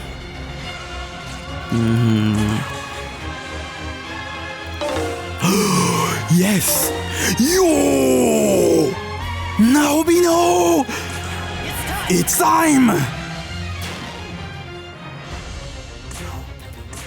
Die! Come on, die! Yes! Oh, you absolute dodge god! I don't care. You're finished. Yes! Oh! Naomi, no! Aha! We won! Surely this is the last time we will ever. I've been defeated, but I can't fall here. I must make my retreat. But of course. Anyhow, the nightmare is finally over, so it's time to move forward. Beating the Witch has unlocked a new set of items for us to purchase, most notably the elemental gems as well as some pretty cool demon essences. I also used this opportunity to purchase Embolden, a miracle that raises the amount of Magatsui gain each turn. And after getting this miracle, I guess you could say that I became emboldened by the flame of ambition. So at this point, I was kinda confused as to why the 4 horsemen of the apocalypse were not showing up yet. And actually, that was because I had forgotten about another fiend that could be fought in Shinagawa. Oh shit! Here Fiend Hellbiker. Status eliminated. And then I went back to Shinjuku to trigger the cutscene that unleashes the 4 Horsemen of the Apocalypse. Conveniently, this cutscene takes place right in front of the good old Shinjuku Medical Center. The first horseman you gotta face is White Rider. He has various attacks he can hit you with, but the one you really need to watch out for is his signature attack God's Bow. Unlike all the other light attacks that can only insta-kill you if they strike a weakness, God's Bow is unique in the sense that it can always one-shot you, whether you are weak to it or not. Yeah, that's some real Nocturne shit right there. Because of God's Bow, I had to make sure that whatever essence I equipped would also block light. Fortunately for me, it turns out that one essence completely trivializes this fight, and conveniently, it's the essence of the Sky God of my people. Thanks to Onyankopon's divine protection, I was able to get rid of White Rider with relative ease. Fiend White Rider. Status eliminated. I then moved to Red Rider and No, that's it! Let's forget about the riders for now. I took care of the last Shinjuku abscess, and after that, I went back to Shinagawa to do some trades. In this game, there are some side quests where NPCs will request specific items from you. In exchange for completing those, they will give you various items, and what's great about those quests is that they can be repeated. In Mitatebashi, you can talk to the Jack Frost chilling on the rock to trade 3 ice gems for 1 muscle drink. Since I've just unlocked the ability to purchase gems at the shop, trading with this guy is essentially like buying but with extra steps. Shout out to user Mediocre Dance on GameFAQs for making a convenient list of all the trades in SMT5. This list is still accurate in Vengeance and it made my life a lot easier. After finishing my trades, I made my way to the Tokyo Metropolitan Government Building. Man, that was a mouthful. And then I began preparing for one of the most important boss fights in the entire game. If you recall, I said that I wanted to save my Belphegor essence for an important fight, and that fight just so happens to be the next one. Another thing that's important to do is having a light attack. So I purchased all the light mastery miracles I could get my hands on, I then got White Draco Strike, and I learned Resist Fire to cover one of my weaknesses. I also decreased the entire Mushu population by 50% to get my hands on their essence, and as soon as I got one, I used it to learn Tetrakarn once again. And with all that prep work out of the way, it's time to talk about the Kaddish 2 showdown. For the summoning, we require you, Nahobino. Huh. Nice try, foul demon, but you will never convert us to your weird idea. Offering the life of the horned god that slayed the serpent, the slain will be reawakened from death. Yoko? Yeah, it turns out that Yoko has been in cahoots with the Kaddish 2 since the very beginning, but after spending so much time with us, she changed her mind. So this betrayal scene is actually a reverse betrayal, and this is why Yoko is yet again best girl. Is that so? Then what of God's misdeeds against you? And surely you haven't forgotten that your own freedom is at stake as well. I know. I still want my revenge and my freedom. But sacrificing him isn't the right way to get either. Oh my, what a precious display of selflessness. But I'm afraid it's too late to turn back.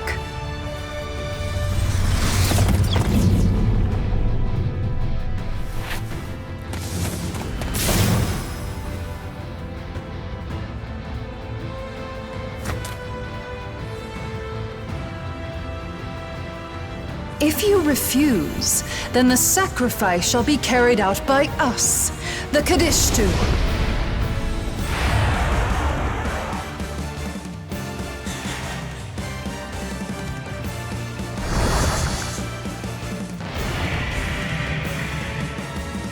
This time around, we have to deal with the entire squad. Having more enemies to deal with does complicate things, but there is a silver lining.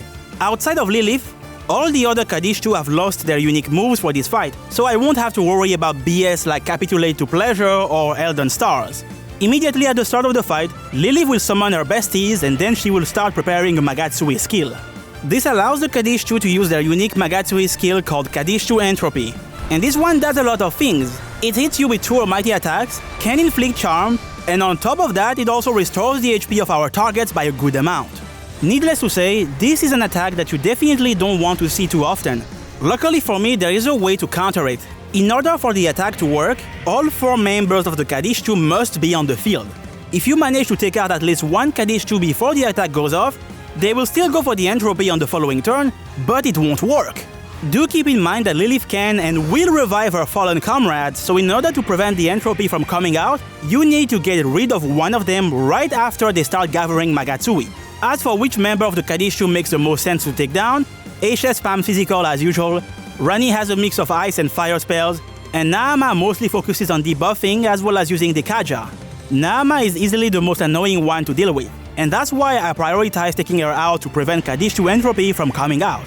So at the start of the fight, I went for Inflaming Gaming, tanked the entropy, and then I started decreasing Naama's HP with my Severing Bites. After a couple of turns, Lilith used Mother Earth and then the Kadishtu started gathering Magatsui.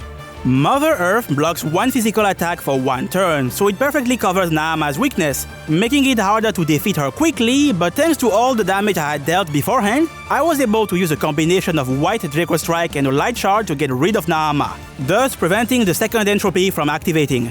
Then, thanks to my knowledge of the fight, I was able to devise a devious plan. You see, you can tell exactly when Kadishtu entropy will be used by paying close attention to Rani's attack rotation. Whenever Rani goes for Maragidine, Lilith is guaranteed to end the enemy phase by gathering Magatsui. So by clicking Tetrarchon right before the Maragidine turn, I can ensure that Aishef will end the enemy phase by hitting herself. And because repelling an attack ends the enemy phase, Lilith never gets to use her second action, thus she cannot gather Magatsui. Thanks to that, I was able to land a lot of attacks on Lilith as well as delaying the moment where she would revive Naama. Due to the high MP cost of Tetrarchon as well as my various other needs like healing and buffing, there were times where I couldn't keep the repel strat going, and that allowed Naama to get back on the field. Fortunately, when the Kadishtu get revived, they don't come back at full health. They will only have half of their HP, and that makes getting rid of them a lot less stressful. Lilith kept bringing back Naama time and time again, but I was always able to take her out in time, while also creating openings to click White Draco Strike until the HP bar of the Kadishtu leader finally dropped into the red. One of my side objectives for this fight was making sure that the 3 Kadishtu members had been defeated at least once. So after bringing Lilith low enough, I started targeting Aishef as well as Rani. For most of the fight, Lilith used her first action to cast buffing spells or Mother Earth, but after getting low, things took a turn for the worse. Not only did she start opening every turn by reviving one of her allies, but the rate at which she began preparing a Magatsui skill also increased drastically. It got to the point where she was preparing Kadishtu entropy every turn. This made it a lot harder to prevent the entropy from coming out, but by carefully choosing my target, I was still able to get rid of a Kadishtu member to make sure that the attack would fail. This took a while and a lot of planning, but after many turns, I had finally managed to deny the Kadishtu their entropy. Alright, now I need to win. Yes! GG, Naobino. Fun fact, what you just saw was my second win. I actually got the win on my first try, but I had to redo the fight again for a very interesting reason. So after winning this fight, the game will give you the essences of the Kadishtu.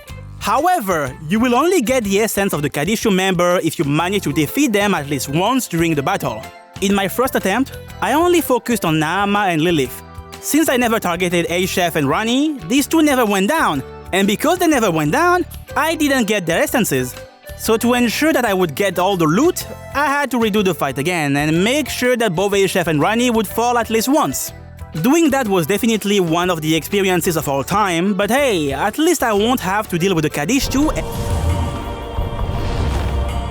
Can you hear her? The voice of our beloved goddess. There is nothing now that can stop her return.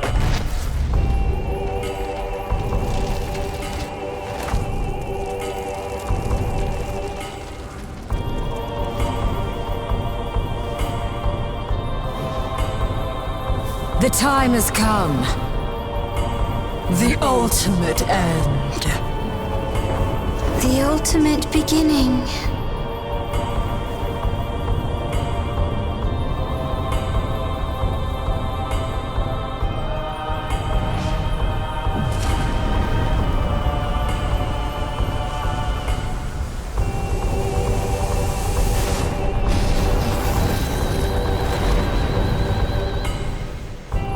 O horned god, ancient creator, ye who slew our queen, O arrogant god whose order stifled chaos! O descendant of the once ruler of old! Let the Queen of Chaos rise once again!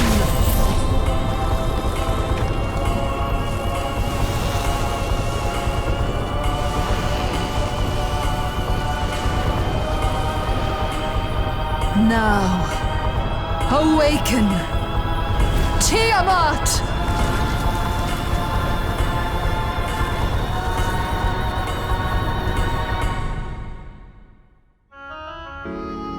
I'm sorry, young man. I swore I would protect you, but I fear I can no longer do so.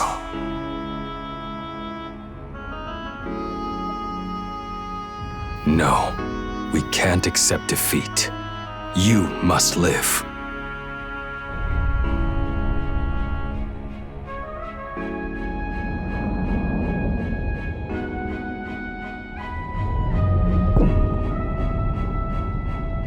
Even if you're alone, you must go. She is waiting.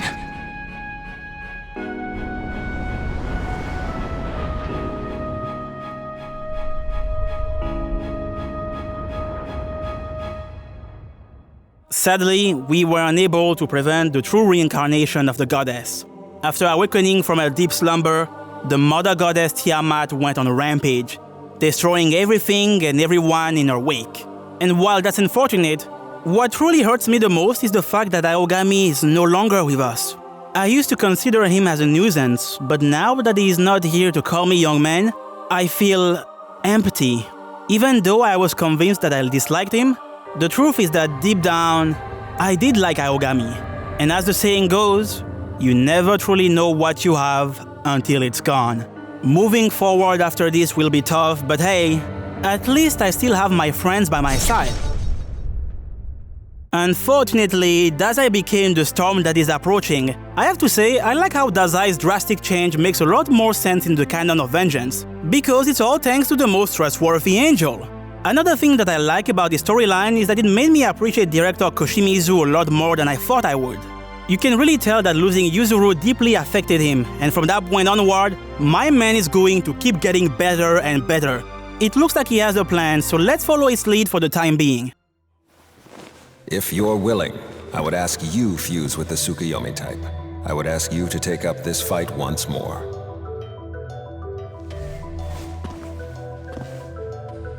Thank you. Young man, let us fight together.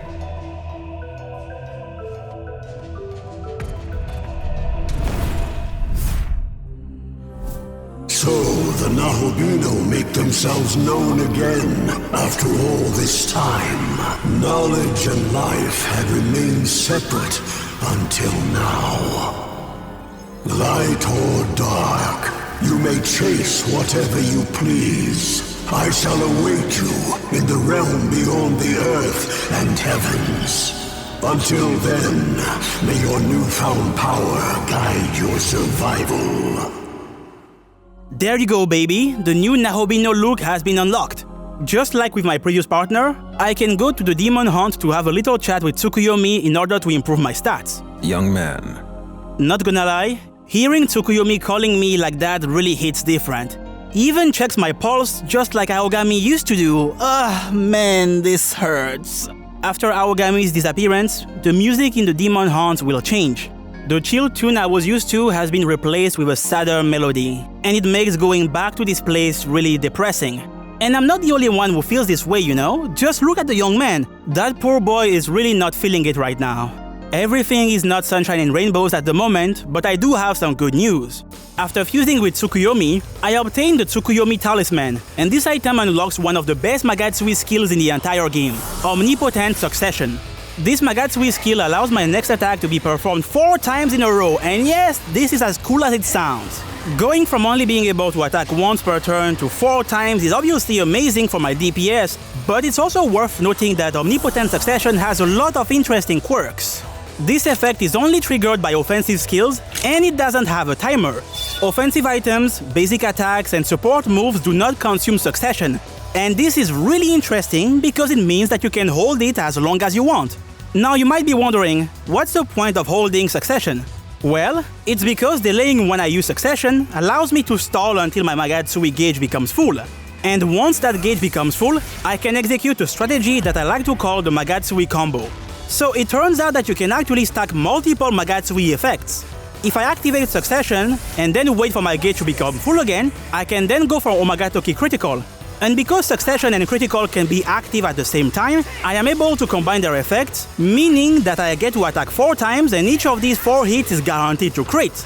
Oh, also, there is something else that I want to show you. Do you remember the head researcher who was at the Diet building? Well, if you go back to see her after fusing with Tsukuyomi, you will unlock a brand new essence called Tsukuyomi's Essence Base. This essence allows you to learn exclusive Tsukuyomi skills like his trademark Moonlight Frost.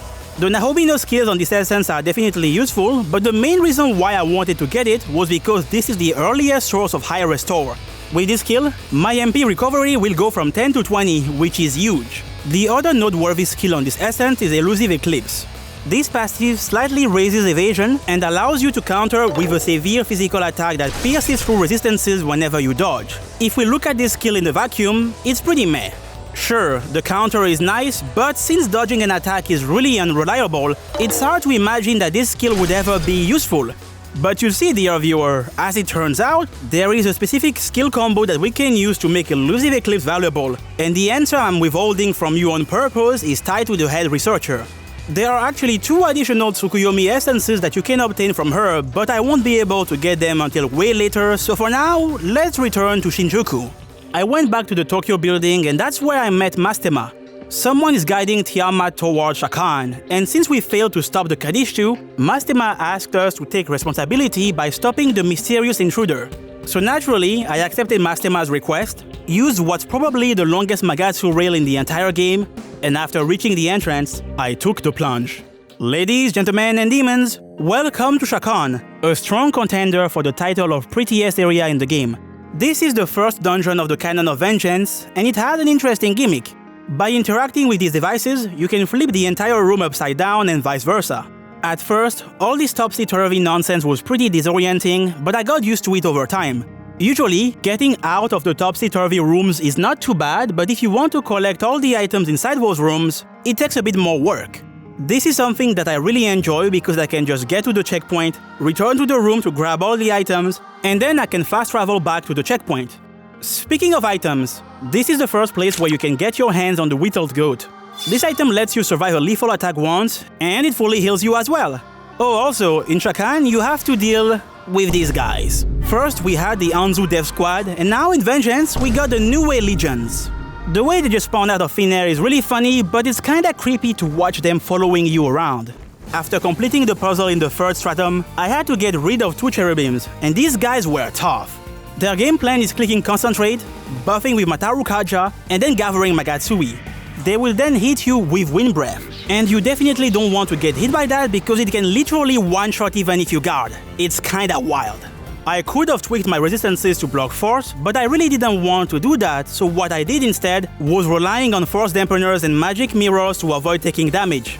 Initially, I tried to defeat one of these 2 ASAP, but once I achieved that, I realized something. Yeah, as soon as the cherub goes down, the other one will start using Judgment Light, a multi-hit light attack that pierces, meaning that there is no way to block it. Fortunately, the cherubs will only start using this crazy move once one of them bites to dust. As long as both cherubs are on the field, Judgment Light will never come out.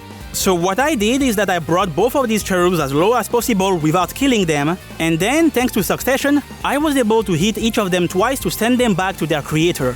With the bodyguards gone, I bought all the Dark Mastery miracles I could get to increase my dark potential to +7, and then I entered inside the Inner Sanctum to face the next boss. You are a fool to try for godhood once more. Now you face judgment by an Archangel's blade. This battle is for Atsuta. Use all we have and defeat Abdiel. Abdiel is really easy. You just need to make sure that you resist everything she can do, and then she becomes harmless. Since staying alive wasn't an issue, I just messed around to figure out how to use Omnipotent Succession effectively. To exploit our weakness, I made sure to learn Profaned Land, a heavy dark attack that deals a lot of damage and also has a chance to inflict poison. Since playing with Abdiel was getting boring, I used my Magatsui combo to get her out of my sight. Hey Abdiel, wanna know how it feels to have your balls crushed?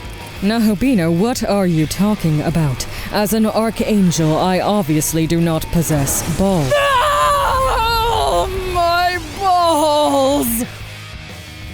Impossible. But how? I am an archangel. Archangel Abdiel? More like Fallen Abdiel. It's done. Yo, Tsukuyomi, shouldn't we just get rid of Abdiel right here, right now? I believe that was Yoko Hiromine we saw earlier. Hey, are you even listening? She's the one who murdered Yuzuru. Let's finish her off and then we can move— She the one guiding Tiamat, as Mastema had mentioned. With Abdiel gone, I can now purchase the Ambrosia as well as muscle drinks, two extremely useful healing items. Since I had nothing else to do in Chakan, I left the place and went back to Tokyo to complete the classified courier quest. This is a really easy delivery quest that you can complete to get a New Testament tablet. After that, Tao showed up, we engaged in the forbidden act of holding hands, and we got transported to Taito, the last big map left for us to explore. Before tackling this one though, I went back to Shinjuku to take care of the riders. My rematch with Red Rider was going pretty well until his silly Terrorblade managed to panic me. The young man then hit himself and I truly thought that the attempt was over, but luckily for me, the whittled goat I got from Chakan allowed me to keep going. That idiot kept hitting himself, by the way, and I came really close to dying a second time, but eventually I was allowed to click Succession, and 4 severing bites were more than enough to defeat the rider. Fiend, Red Rider. Status, eliminated. Next, I fought Black Rider, and that dude got clapped on my first attempt. Yeah, no, his Glacial Blast was hitting way too hard, so I made sure to equip the Tsukuyomi base essence to absorb it. From there, I was able to bring him low enough, then a combination of a Force Gem and a Severing Bite allowed me to skew the balance in my favor. Fiend, Black Rider. Status, eliminated. With the 3 riders down, I then set my sight on their leader, Pale Rider. This Fiend also loves using ice attacks, making the Tsukuyomi essence yet again an amazing choice. Similarly to his Nocturne fight, Pale Rider is accompanied by 2 Loas who love spamming Debilitate and putting you to sleep. Dealing with Debilitate is still annoying, but unlike what happened in Nocturne, this time I have the perfect tool to deal with this. Since Inflaming Gaming always raises all my stats by 2 stages, I can use it to offset the debuffs from the Loas. And then, once the opportunity presented itself, I was able to give a taste of the apocalypse to the 4th Horseman. Fiend, Pale Rider. Status, eliminated. I really wish this was the end of the Shinjuku cleanup, but there is one big throbbing problem that I still need to deal with. Alright everybody, welcome to the Mara segment! Now let's see how many jokes I can fit in without getting demonetized. Mara is surprisingly difficult to handle. His favorite move to click is Toxic Spray. Not only does it debuff your defense, but it also has a high chance to inflict poison. This is important to mention because Mara has the passive skill Poison Master, which triples the damage you take from poison, so you better remove that status quickly if you don't want to feel his alkalic acid rush. Fittingly, Mara has Health Thrust, a physical move that can pierce, meaning that it can very easily penetrate your defenses. But what really makes Mara hard to deal with is his innate skill called Fear of Death. While an Omagatoki effect is active, Mara's attacks with a positive skill potential will deal more damage, and they will have a chance to insta-kill as well. So whenever Mara gathers Magatsui, he can just end the attempt by insta-killing me. Resisting physical became pretty useless because of his Hellish Thrust, so I went looking for an essence capable of protecting me from his annoying ailments. Since I couldn't block both, I had to pick my poison, quite literally. As for my attack of choice, I went with Ice Draco Strike to make Mara shrink by exploiting his weakness. The thing is, I really didn't feel like buying miracles to increase my ice potential, so I just redid the fight with a nice move that was only at +1. I didn't expect this attempt to go anywhere, but the strat actually worked. Blocking poison proved to be the right call because it ended up saving my ass a couple of times. And while my Ice Draco Strike wasn't hitting that hard, using Omnipotent Succession more than made up for my lack of damage.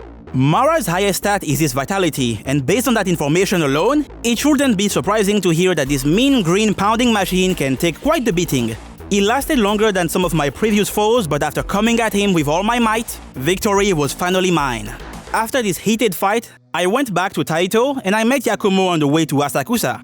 It turns out that Nuwa sacrificed herself to save him. Without his other half, Yakumo has lost the right to change the world, and so, unsure about what to do next, the mysterious man went back to Tokyo. You might think that this is where his story ends, but that's not the case. If you return to Tokyo and go back to your school, you will find Yakumo with a student, and while it might look like he's about to kill her, in reality, he just saved her from a demon. And then, if you go back to Jozoji Temple, the very place where you fought him, you actually get a brand new cutscene. You know, mourning isn't going to bring them back. I do. However, they who forge onward in dark will always walk beneath the gaze of the moon. If you would continue onward bearing the burden of all your sins, then know this. You go with the blessing of Tsukuyomi. Tokyo's people will be counting on you.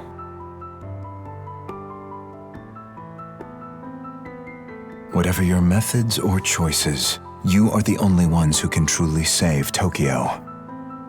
Become what you must. Do what must be done. I really like this cutscene. From a gameplay perspective, I like it because it's a reward. Everything that you just saw can easily be missed, so I appreciate the fact that the game rewards you for trying to learn more. And from a narrative standpoint, it feels like the perfect conclusion to Yakumo's story. Satisfied by what I saw, I returned to Taito and started thinking about how I should tackle this map. Unlike previous maps that had a more linear progression path, Taito lets you fight whatever you want in the order you see fit. You do need to collect the 3 keys to move forward, but outside of that, you are free to explore to your heart's content. The first thing I did was activating all the leyline founts in Taito. Having all the checkpoints unlocked made zipping around a lot easier, so after doing that, I collected all the glory apples scattered across the map, and then I completed the Wanabiho Nahobino quest to unlock the coolest navigator in the entire game, Nahobiho. On top of getting a cute Navi, you also get his essence, and that one has an amazing set of resistances. My friendship with Alice has ended, and now Nahobiho is my new friend. You know what I just said about Nahobiho? Like how he was the coolest Navi and all? Yeah, I take it back. I don't know if it's just me, but I feel like picking Nahobiho as your Navi is the biggest scam in the entire game. Like, I was expecting him to bring me useful loot, but what I got instead was a bit of money here and there, and a ton of random encounters. Seriously, why is that asshole so good at trying to get me killed? It's insane! Alright buddy, that's enough. Back to the eternal flow with you. After that, I paid Shiron up and found every single Miman hiding in Taito until I had finally found all 200 of them. Doing that allowed me to claim a lot of useful rewards like the set of balms, and it also gave me a good amount of glory. My proudest moment during this segment was figuring out a way to reach a Miman with nothing but my parkour skills. So there is this one Miman who is kinda tricky to reach in the Ueno region. The intended way of getting to this one is finding the path hidden beneath the bridge that leads straight to the little fella. However, I found out that you can actually reach this Miman by jumping at a specific angle, and this was easily the highlight of the entire run for me. I then went back to Asakusa because one of the best Aogami essences in the entire game could be found there. The Aogami Type 0. In addition to having very useful skills, it also has one of the best offensive skills a physical build could dream of, Murakumo. Murakumo is a severe physical attack that deals more damage on critical hits. It is the drill that will pierce the heavens, and in terms of animations, it's easily the most satisfying attack in the game for me. Alright, there are plenty of abscesses to destroy and many miracles to collect. I could describe to you what happened during those fights, but I'm going to do something cooler instead. Ruinous thunder!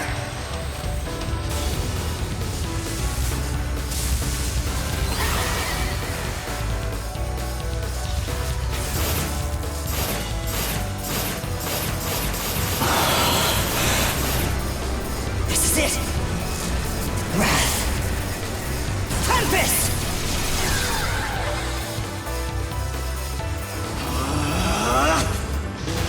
Murakumo.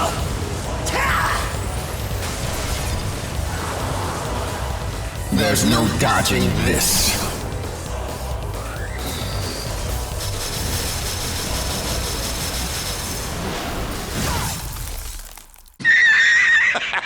Thanks to all the glory I had amassed, I was able to purchase all the expensive miracles I was going to need for the end game. I got Divine Proficiency 4 to unlock my last skill slot, Art of Essence 3 to unlock all the skills on Essences, and then I maxed out the important mastery miracles like Almighty, Physical, and Support. What then followed was a segment that I'm going to call the Murakumo Supercut. With Murakumo +9 and the Almighty Pleroma finally in my possession, I decided to take care of a bunch of side quests. The first thing I did was going back to Shinjuku to exact my revenge on a very annoying boss. You know, Onyakopon, that little strategy of yours, spamming Tetrakarn and Diarahan, that's cute. Good strategy. Unfortunately... Murakumo! Yeah!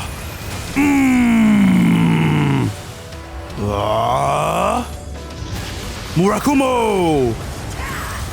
Mbrah!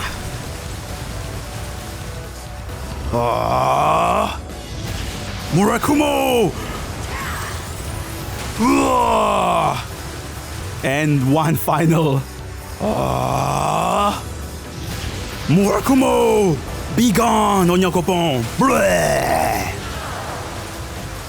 The satisfaction I felt after finally dunking on this old man was truly unparalleled. As a reward for completing the task, my brother Anansi joined the squad and became a cheerleader alongside Giga Chad Oni. There were many bosses that stood in my way, but regardless of who they were, they all got a taste of my Murakumo. Konohana Sakuya, Asura and Mithras, Amon, that one dude from the Castlevania series, and then I went back to Odaiba to meet my sworn enemy. This boss caused me a lot of pain and suffering in the past, but this time around, things were different. While Seth used to be a formidable foe, in SMTV he is nothing but a shadow of his former self. He did manage to scare me at times, but in the end, I was the one who taught him the true meaning of pain thanks to... Murakumo! And with that done, we can finally resume our journey. So the real reason behind my return to Odaiba is tied to an important side quest. By defeating a certain group of bosses, I got my hands on the Sun Crest. And by giving this item to Konsu, we can finally bring Yuzuru Atsuta back from the dead. In the name of Raharakti, grant me the divine power of the king.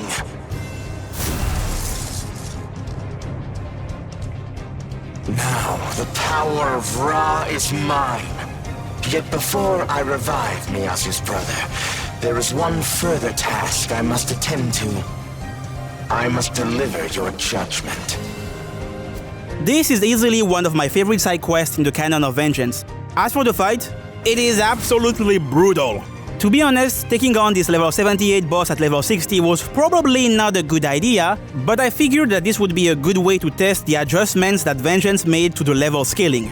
Konsu Ra is one of those bosses who starts almighty spamming if you block his 2 elements. Getting ass blasted turn 1 wasn't something I wanted to deal with, so I looked for an essence that could handle one of his elements while resisting the other. Thankfully, Amon's essence is amazing for this because it absorbs fire and resists light. Konsu Ra is pretty interesting because similarly to Lamu, this boss has a mechanic that no other bosses have. At some point, he will start casting Misectet's Path. Whenever you see that move, it means that on the following turn, Konsu will use his second press turn to cast Heliopolis Down. This attack pierces, and with how much damage it's able to deal, you are pretty much done if it lands. But here's the thing. If you attack Konsu right after Misectet's Path is used, he will use his counter, and that attack will mark you with the Shroud status. Having this ailment will make you lose MP each turn, but it also has the unique property of greatly decreasing the amount of damage taken by Heliopolis Down. So as long as I get shrouded on purpose, I won't have to worry about getting roasted. For the most part, I was able to hold my ground, but it became pretty clear that one issue was preventing me from winning. Not only does Konsu deal a lot of damage with Raikugol, it also has an increased chance to crit. This move is such a scam. When you use it, it deals shit damage and doesn't crit. But when the enemies use it, it's the other way around. Raikugol is to Shin Megami Tensei V Vengeance what Megiddo Leon is to the Shin Megami Tensei series, and this is probably the most Shin Megami Tensei thing I've ever said on this channel. Realizing that I wasn't getting anywhere, I went back to the drawing board and I added 3 skills to help with this matchup. Null Elect to prevent the Monkey from hitting me, Critical Zealot to increase the damage of critical hits, and Great Light Spring to increase my max HP. After that, I decided to finally commit to using my first New Testament tablet. By doing so, I was able to put all my points into strength as well as vitality. With my prep done, I challenged Konsu Ra again, and this time I could really feel the difference. Thanks to Nolelek, I was able to avoid taking damage from Ziodyne, and since blocking removes 2 press turn icons, this meant that I could deny Konsu his second press turn whenever the monkey tried to zap me. Having Critical Zealot equipped also made a big difference because it allowed me to remove a huge chunk of Konsu's HP bar whenever I went for the Magatsui combo. As for Great Life Spring, that skill proved to be useful, but it still wasn't enough to deal with the crits, which is why I used my muscle drinks to recover beyond max HP. Dealing with the status ailments was a bit annoying, but these muscle drinks really came in clutch because they allowed me to survive crazy sequences like that one turn where Konsu got 2 Frykogol crits back to back. From there, I brought Konsu in the red, combined Succession and Critical, and all I had to do was landing enough Murakumos until I was able to watch the setting sun. Murakumo! Blah! GG. I really wanted to believe that it could bring Yuzuru back, but deep down, I knew the truth. That no matter how tender, how exquisite, a lie will remain a lie. There was never any hope of reviving Yuzuru. This was just an elaborate scheme to lure us in, a way for Miyazu to exact her revenge on Tsukuyomi, the person she blamed for what happened to her brother. And while it's true that we all got off on the wrong foot, the conclusion to this story more than makes up for that. Miyazu managed to let go, and Tsukuyomi was able to offer her a few words in parting. By the way, something interesting that I noticed in Vengeance is that some demons from the OG SMT5 got new animations. This is quite noticeable with demons like Arthurus, who has a new idol animation on the field, as well as with Ekaton Kairos, who can be seen sleeping in Taito.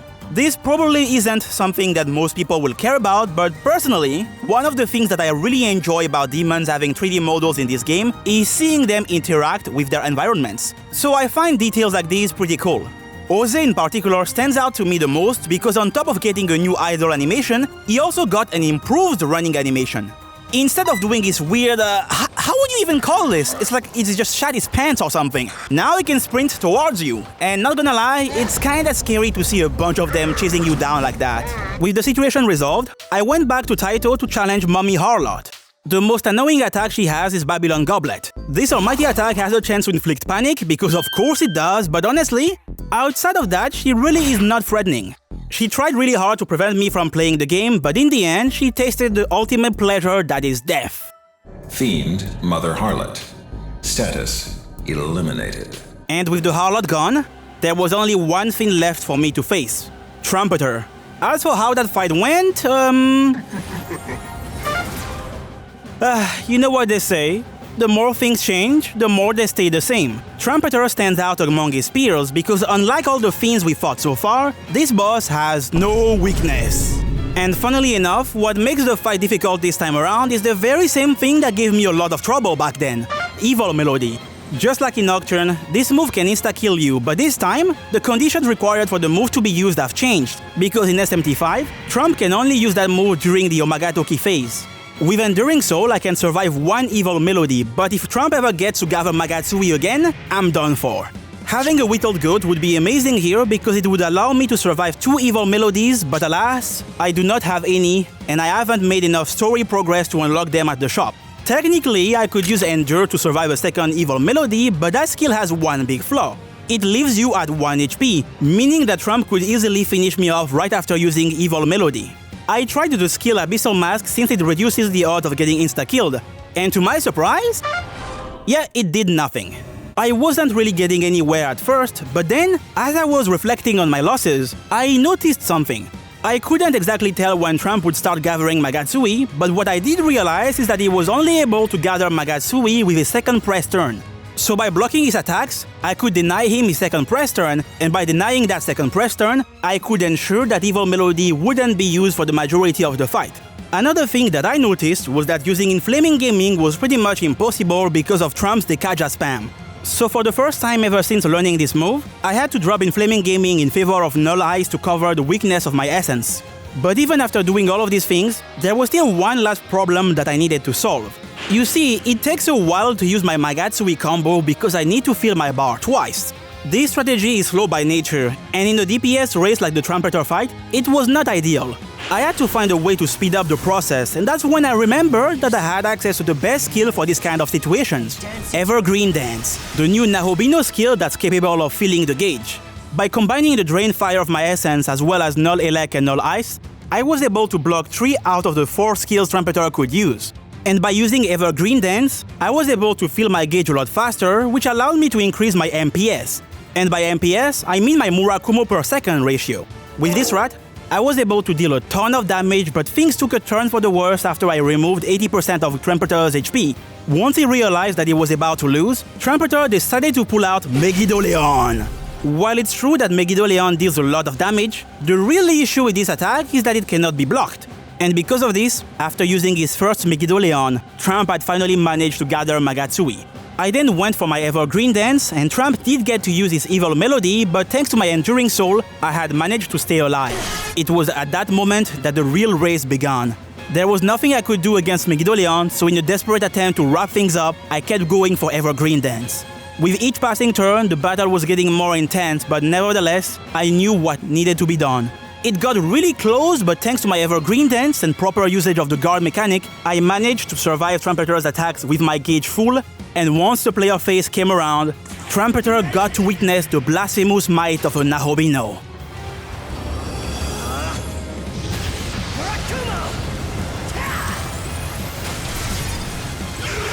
And just like that, all the fiends have been defeated. Fiend, Trumpeter. Status, eliminated. It appears you are indeed worthy of being his adversary. No. Do not say his name. He is known as the Demi. I am curious about this Demi. Anyways, with this victory under my belt, I decided to go back to progressing the story. So I went to Asakusa and made my way toward Vasuki to grab one of the 3 keys. Forgive me, Lordship.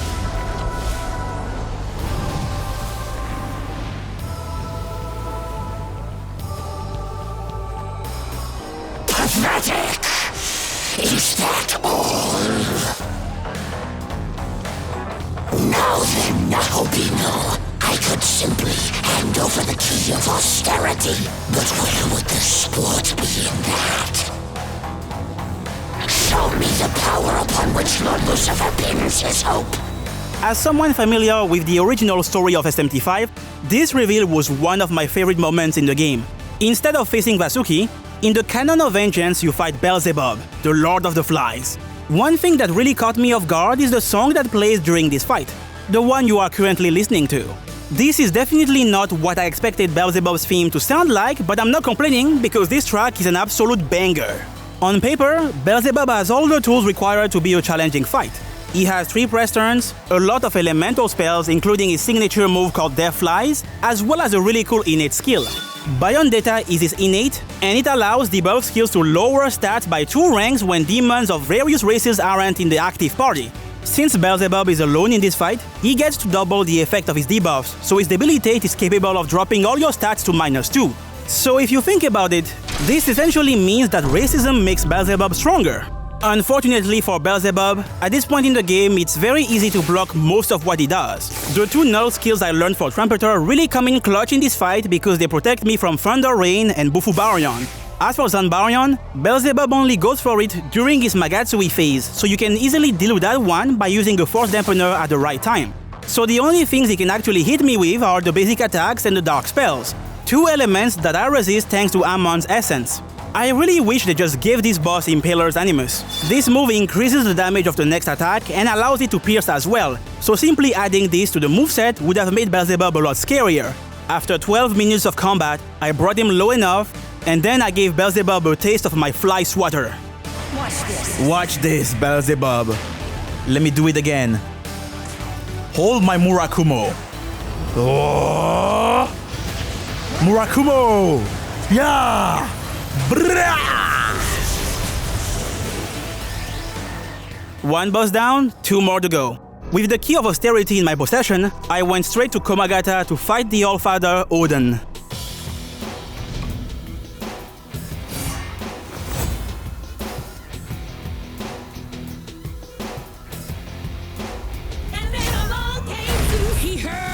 Come, thunder! This is yet again another instance of the Canon of Vengeance changing things up. Instead of facing these 2 separately, now you have to fight both gods at once. The most important thing in this fight is assessing who needs to go down first. I chose to focus on Zeus because he was easily the most disruptive of the two. Splendid! Just splendid! Yup, he still has Madness Glint. A very fitting name considering how salty I get every time I have to deal with this stupid move. If the fact that this almighty attack hits multiple times wasn't bad enough, it also has a chance to inflict seal or panic, because of course it does. Ugh, I swear to God, it's always that one shitty status effect. Fortunately for me, Zeus is not too tanky. With 2 Magatsui combos and a couple of force gems, I was able to defeat the Greek god. From there, the fight was going pretty well until I had a brain fart moment and allowed Odin to crit me to death during his Magatsui phase. In the rematch, Zeus proved to be even more annoying than usual because he kept landing panic with the glint. That ailment almost got me killed, but I somehow barely managed to survive the enemy phase with 47 HP left. I then healed myself, and after landing exactly 9 Murakumos on this fool, the ruler of Olympus finally went down. As for Odin, after eating 5 Murakumos back to back, he decided to pull out Gungnir, his physical piercing move. On one hand, I was really pleased by this because I finally got to see him using Gungnir in a solo fight, something that never happened in the OG SMT5 run because my man was lacking a couple of brain cells. But on the other hand, he didn't use charge to make his piercing move even scarier, so I guess Atlus wasn't able to fully heal Odin's brain damage. I tanked Gungnir, used Inflaming Gaming, and thanks to the power of the Magatsui combo, I was able to send Odin back to the World Tree.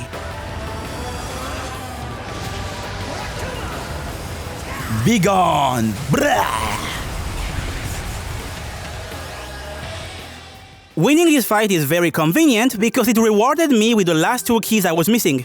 By the way, if you pay close attention to their animations, you can clearly see that Odin got vaporized while Zeus seemingly just went out to get some milk. Keep this in the back of your mind. It will be relevant later.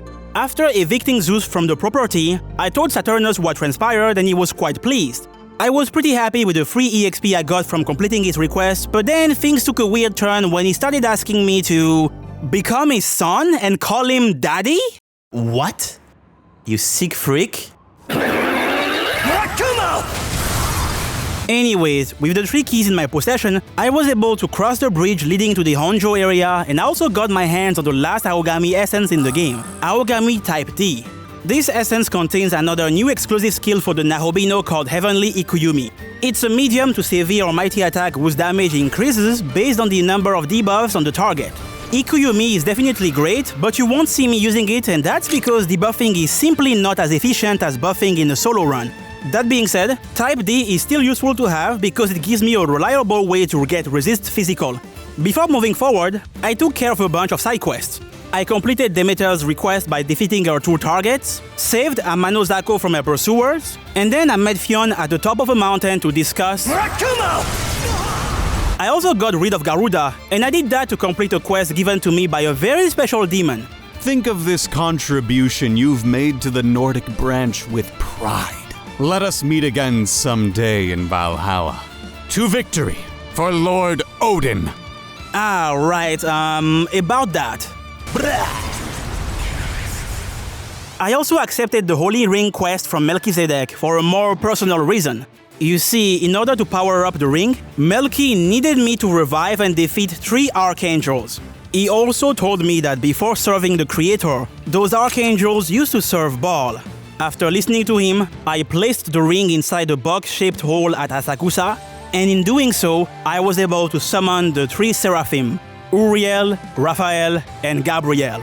The very same archangels who were summoned by a former friend who eventually became the avatar of Baal. As soon as I saw these 3, painful memories started coming back to me. Memories of the tragic events that transpired at Asakusa, inside the holy land of the mannequins called Mifunashiro. After realizing who my foes truly were, I took great pleasure in destroying every last one of them with the power of my severe or mighty attacks. Completing this quest gave me a lot of personal satisfaction, and it also allowed me to get my hands on the essences of the 3 seraphim. After that, I went back to Minato to take care of 2 optional bosses. The first one was Cleopatra, who tried to seduce me with her musical voice and conversational skills. You want to watch? Then gaze upon my beauty. As for the second boss, it was Mephisto. I really like how much of a drama queen Mephisto actually is. His animations are so extra, they are just so full of the exaggerated swagger of one... What is going on? Help! Help! I'm dying! I'm dying! I did not expect Mephisto to be such a menace, but it does make a lot of sense if you look at the amount of press turn he has as well as his moveset.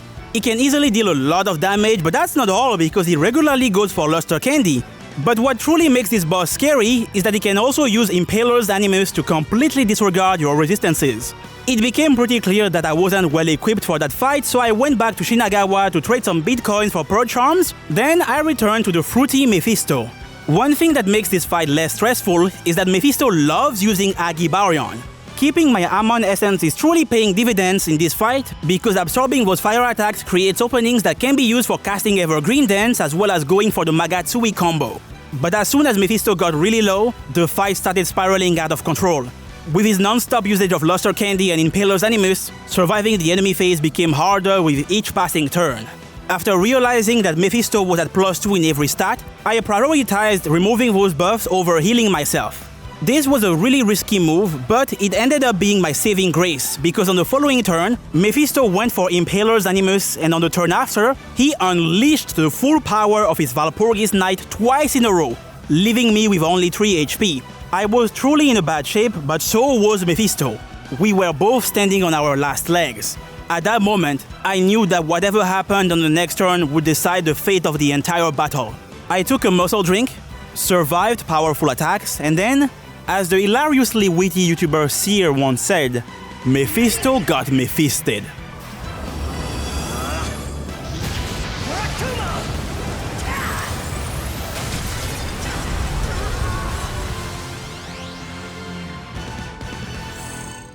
With the former DLC bosses gone, I went back to the Diet Building to obtain the bombs tied to their respective quest lines. After taking care of all the quests I wanted to complete, I returned to Taito, made my way towards my next destination. Oh wait, come to think of it, now I should be strong enough to defeat Dagda.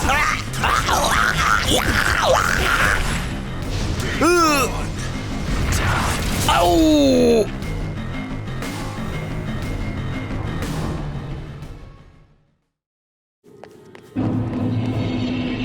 Reaching the temple is an important milestone for 2 reasons. First, it finally unlocks the Whittled Goat for purchase at the shop, and that's awesome. And second, because that's the event that unlocks a new essence at the Diet Building, the Tsukuyomi Median. This essence comes with 3 new Naobino skills. First, we got Lunation Flux. On top of restoring a bit of MP, this skill does not consume a press turn. When I first read this, I thought that I would be able to use this skill infinitely to recover my MP, but it turns out that it does not work when you are alone. And that's because the point of this skill is not the MP recovery, but rather the ability to pass without consuming a press turn. It's a really cool skill, but alas, it's not compatible with my solo shenanigans. The next skill I want to talk about is Lunar Hurricane. A skill that's really good in theory, but very difficult to use in practice. This is a multi-hit move, and the number of hits depends on the agility of the user and the target. The maximum number of hits you can land with Lunar Hurricane is 9. And if you are wondering what the requirements are for always landing 9 hits, well, it's fairly straightforward. You just need to make sure that your agility is equal to triple the agility of your enemy. You see, this is where the issue lies. In order to make this skill work, you need an absurd amount of agility. And even if you somehow get enough agility, doing so will come at the cost of downgrading important stats like strength and vitality. Don't get me wrong, Lunar Hurricane is a pretty good skill if you have the stats for it, but honestly, I don't see myself ever getting in such a position during this run. And last but not least, we have Intercalation. This is a passive that adds 1 press turn icon at the start of your next turn if you evade an attack. Now, this sounds like an amazing skill on paper, but much like Elusive Eclipse, this is another case of a skill relying on a mechanic that's unreliable.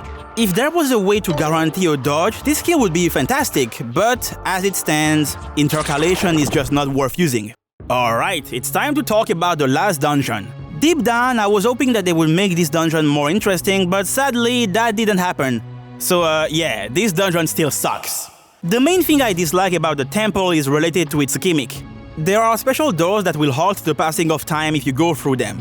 While time is frozen, you can't interact with doors or enemies or even chests. So in order to unfreeze time, you need to go through a specific door. My issue with this mechanic is that it's such a huge waste of time. There is nothing interesting that you can do while time is frozen, so the only purpose of this gimmick is allowing you to map the area, but like, you can just achieve the same thing by exploring normally without going through the doors.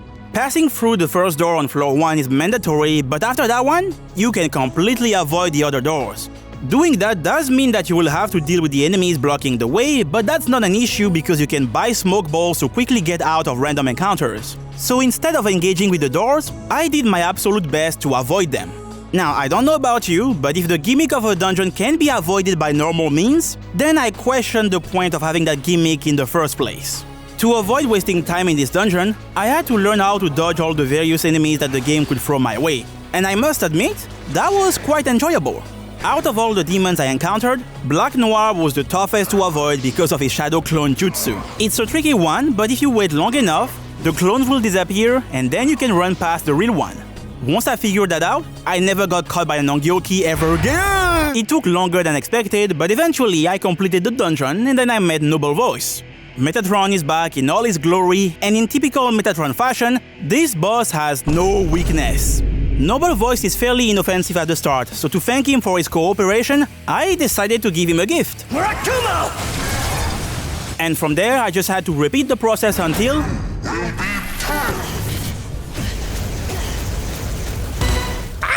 I'm sorry, Mr. Noble Voice. I read that part of the script wrong. Hey, no, wait! Unfortunately, after removing a bit more than half of his HP, Metatron went into sicko mode. This is phase 2, and it is where Metatron is at his strongest. On top of being able to buff with Arukaja and using his signature attack, Metatron spams the Kaja so often to the point where getting any use of Inflaming Gaming is almost impossible. To survive the terrifying Fire of Sinai without buffs, I decided to rely on muscle drinks. Thanks to the extra HP I got from my protein shakes, I was able to stall long enough for my Magatsui combo to be ready, and then I slapped Metatron with 4 additional Murakumos. As for what I did with my last action, I went for a 5th Murakumo instead of healing myself. I did this because I knew that dealing enough damage would force Metatron to gather Magatsui, and once the enemy phase came around, my prediction was proven correct. Since I knew that Metatron always goes for Mahama Baryon after gathering Magatsui, I was able to use a light dampener to bring an end to his Magatsui phase. It was then that phase 3 started, and that one proved to be easier than phase 2 because Metatron, in his infinite wisdom, replaced the Kaja with Debilitate. So he went from being able to remove all my buffs to only being capable of decreasing them by 1 stage. Realizing that my Magatsui bar was half full, I went for my trusty Evergreen Dance. Doing so allowed me to fill my entire bar in 1 turn, but that proved to be quite the risky play because on the following enemy phase, Metatron went for a Fire of Sinai which I barely survived and also removed all my buffs with Debilitate. I could have fully healed myself, but after noticing how low Metatron was, I decided to risk the fate of the entire battle on my next Omagatoki critical.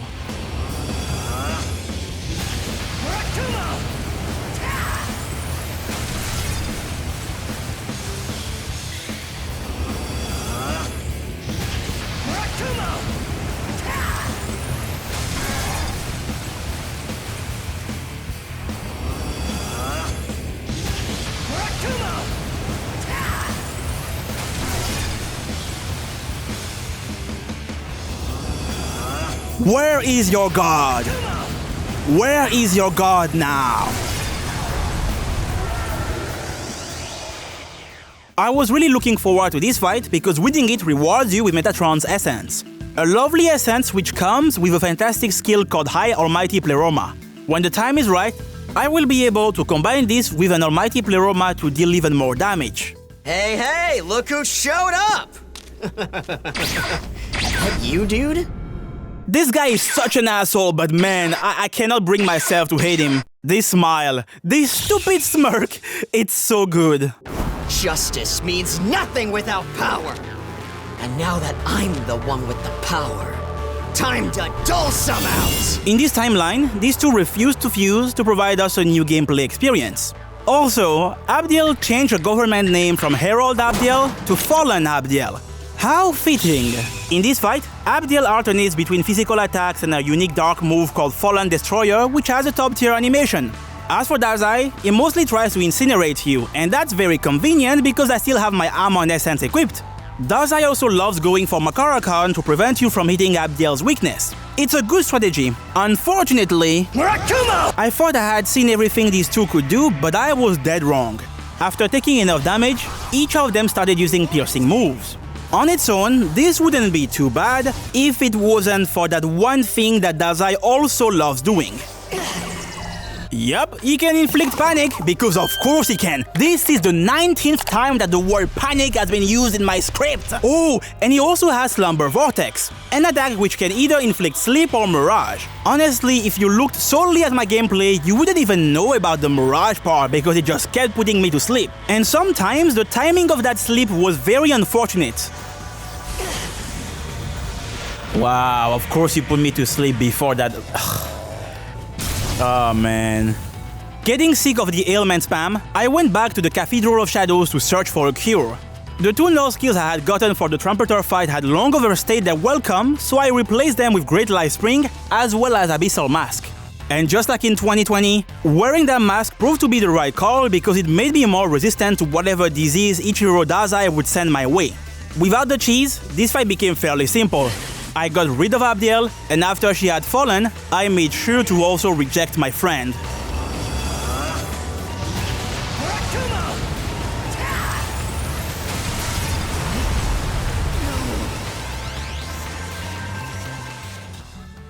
You have been avenged, Yuzuru Atsuda. Abdiel and Ichiro Dazai have been slain. The future now lies with him. Rest in peace, and watch over him as he decides the fate of this world. One of our objectives has been completed, but there is still more that needs to be done. So after finding the resolve to keep pushing forward, my partner and I left the Temple of Eternity to reach the Empyrean. Exploring the Empyrean is something that I was really looking forward to because this place has one of the best essences for the run, Beelzebub's Essence. And what makes this essence so useful is that it comes with Boon Boost EX. With this, I can finally ditch Boon Boost in order to increase the duration of buffs and debuffs from 1 to 2 extra turns. As I made my way towards the Pillar Imperial, various enemies stood in my way. They tried everything they could to halt my progress, but in the end they were all powerless against my heaven-shattering drill. Out of the 3 mini-boss fights in here, my favorite has to be Alilat simply because of what triggers the fight. Like you just made it to the end of the dungeon, you can clearly see the ley line found in the distance, and as soon as you get close, the game pulls you into... whatever this is. Look at all these ambush spawns. It's like I'm playing Fire Emblem all over again. After getting rid of the goddess and her furry friends, I added Boon Boost EX to my moveset, and I overwrote my Amon Essence with the essence of the Nahobiho for that sweet Ice Drain as well as the Elect Null and Resist Physical. I then went back to the entrance of the Empyrean to meet a familiar face, Demeter. Alright, Zeus came back with the milk and is a lot stronger this time around. As soon as I saw how little damage he took from 5 Murakumos, I knew that this was going to be a sweaty fight. In this rematch, Zeus has 3 moves that are really hard to handle. The first one is... yeah, it's Panic Glint, what did you expect? The second one is Impaler's Animus, which he regularly goes for to bypass my Elect Null, and last but not least... oh, Keronos! Oh no! We have Keronos, his powerful piercing move. Individually, all these moves are scary, but what truly makes this fight terrifying is how Zeus can combine them. Whenever Impaler's Animus is active, you really need to make sure that you are close to full health, because on the following turn, Zeus can go for his highest damage dealing combo, the piercing Maziodyne into Keronos. I'm really glad that I had Great Life Spring and Abyssal Mask equipped for this fight because they came in clutch. With the mask, I didn't need to worry too much about status ailments, and by combining the HP increase of Great Life Spring as well as the muscle drinks, I was able to tank whatever Zeus could throw my way and retaliate with a myriad of Murakumos until his stance finally changed. As I kept pushing him lower, his aggression kept getting stronger. Eventually, I had to use my last muscle drink, and after getting hit by Panic Glint, Zeus ended his turn with Impaler's Animus. Attacking at that exact moment was quite the risky maneuver, but I still went for it because I was convinced that I could defeat Zeus. That did not happen. To punish me for my overconfidence, my enemy went for his deadliest combo, but unfortunately for Zeus, the risk I took was calculated because I knew that I could count on my Whittled Go to save me in case I messed up. After offering my goat in sacrifice, I performed the dance with the evergreen leaves, survived the next enemy phase, and from there, I proceeded to crush his hopes and dreams. It's time!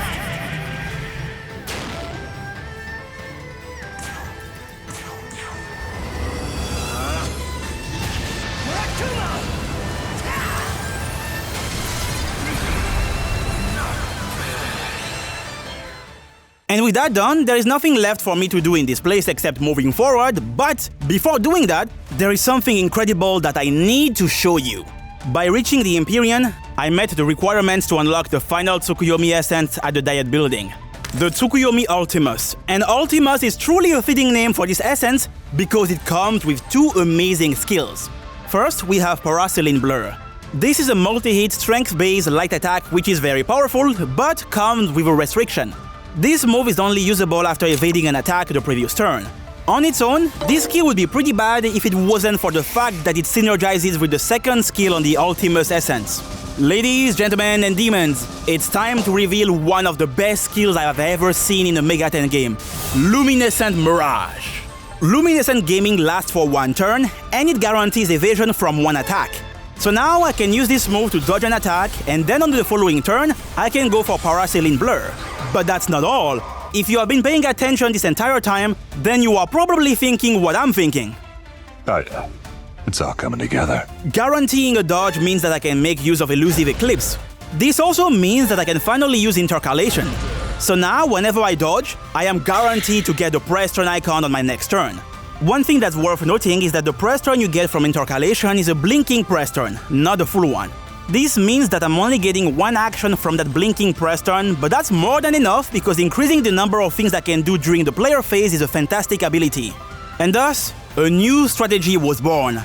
Dodge strat, baby! After acquiring this power, I went back to Minato to face the perfect target to showcase my new abilities. What's great about dodging in this series is that it works similarly to blocking an attack.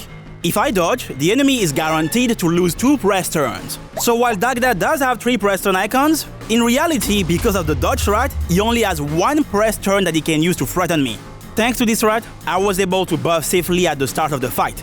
Dagda did manage to land 2 powerful punches, but that didn't bother me in the slightest because I knew that the Whittled Goat would keep me alive. And at that exact moment, I had met all the requirements to unleash the true power of Paraselene Blur. Thanks to my 2 Pleromas, Paraselene Blur dealt a ton of damage, and because I had Succession active, I was able to land 5 powerful attacks in a single turn. Once the player phase ended, Dagda missed his attack, he then started gathering Magatsui, and it was at that exact moment that his fate was sealed. Because of the obscene amount of damage I had dealt, I managed to get Dagda in a loop where he kept gathering Magatsui over and over. He kept trying to hit me, but his efforts were in vain. I avoided everything he threw my way, and when the time was right, I became like a moonbeam, pale and fleeting. Like a moonbeam, pale and fleeting. Let's go, Naobino.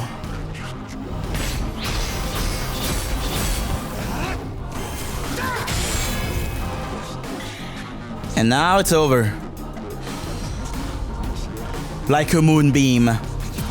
Pale and fleeting. Let's go. Bra, bra, bra, bra, bra. Begone, Dagda!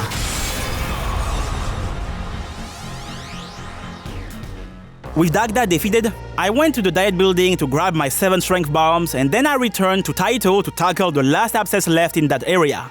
Yes, it's time to revisit the meme abscess, aka the most ridiculous fight in the entire game. All these low-tier demons are level 99, they have 8 press turns, and they deal an absurd amount of damage to you. By the way, you see that slime making the PogChamp face? Yeah, you better watch out because this slimy fella has Poisma, and if you don't cure it... Is the poison still Omega strong? It is! Oh, oh, this stupid abscess. Fun fact, in this game, poison damage scales with the level of the user. So when you give poison passives to a level 99 slime, you get this. I really didn't feel like getting walled by the early game gank squad, so I looked for an essence with a poison immunity, and that's when I found an amazing one for this fight. The Essence of Macabre. On top of blocking poison, it also has a resistance to panic, something that's pretty useful to deal with the Pulimpa spam from the Onmuraki. After equipping it, I used the Aogami Type D essence to learn Resist Physical, and then I went back to getting slapped around by the gankers. Enduring all this abuse was quite enjoyable, but it quickly became boring. So I combined my Magatsui combo with Paraselene Blur to one-shot every last one of them. Be gone, Pixie. Please take a lot of damage. Oh, be gone. Excellent. Bra, bra, bra, bra, bra. Be gone, Preta. And now it's your turn, Slime. Bra. And for the finale, on Moraki, you are cooked. Destroy this clown. Bra, bra, bra, bra. Wait, what? Did I miss? You blocked. Oh. Well, that's awkward. That was embarrassing. Luckily for me, I still had some ice gems left, so I just threw rocks at him until he died. You get 2 miracles for destroying the meme abscess. One of them is Skillful Conservation, a miracle that very slightly decreases the amount of Magatsui consumed when using Magatsui skills. It might not look like much, but this miracle prevents the Magatsui bar from ever being fully empty, and that's quite useful for my Magatsui strats. As for the second one, it's called Dread, and it lowers a random stat for all enemies at the start of a battle. After taking care of my unfinished business, I returned to the Empyrean, entered the throne room, and it was there that I met Yoko. The thought of joining her definitely crossed my mind, but much to my chagrin, the game did not allow for that to happen. So I had no other choice than facing Best Girl head-on.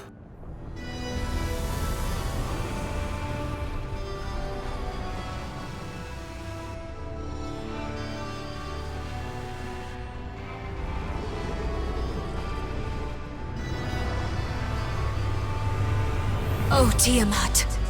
Grant death to the slaves of the system!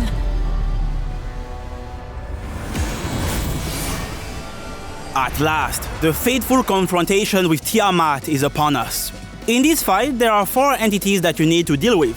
The 3 heads and the main body of the Mother Goddess herself. To win the battle, you must destroy the main body. And while focusing on that body part might sound tempting, there is something that you need to know.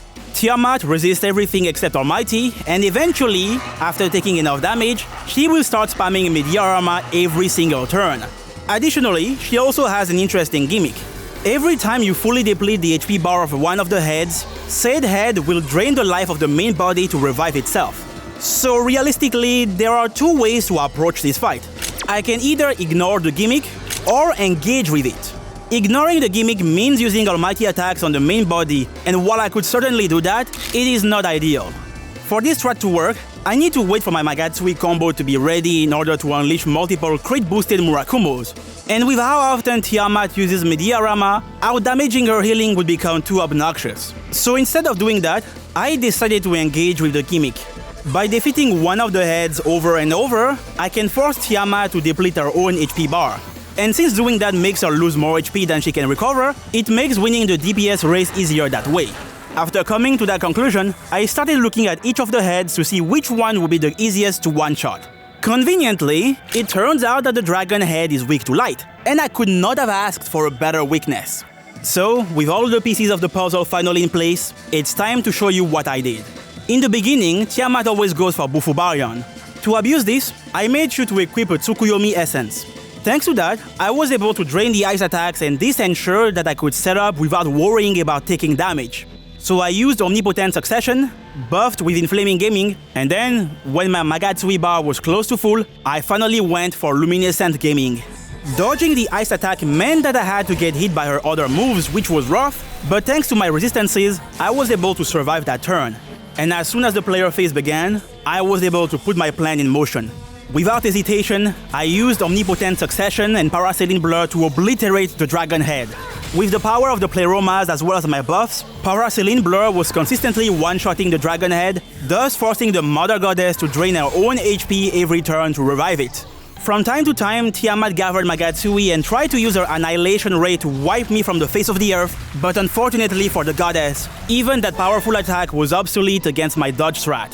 Without fail, I kept attacking Tiamat relentlessly, and after dropping her HP below half, she entered in her Mediarama phase. While the constant healing made the fight last longer, dealing damage actually became easier because of the dragon head. You see, when I reached this phase, the dragon head started using Impaler's Animus with the intent of piercing my resistances on the following turn, but here's the thing. Because I kept one-shotting it with Paracelline Blur, I was able to keep the dragon head in a loop where it kept using that move. So with the main body spamming me diorama and the dragon head endlessly going for Animus, Tiamat only had 3 press-on icons that she could use to target me. And since I was using the dodge strat, I could consistently avoid getting hit by the goat head, meaning that the goddess only had 1 press turn that she could use to damage me. By reducing how often she could attack, my offensive capabilities had increased tenfold. I made sure to continue my assault while using MP restoring items at key moments until eventually, the Mother Goddess could no longer revive the dragon head. It took 25 minutes to get there, but at last, Tiamat was critically injured. And so, for Aogami, I became like a moonbeam, pale and fleeting. Like a moonbeam, pale and fleeting.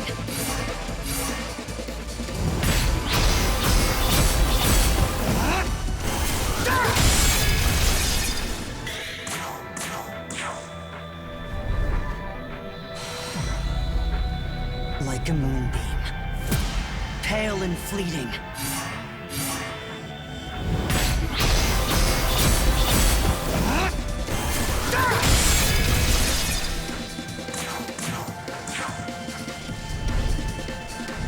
Like a moonbeam,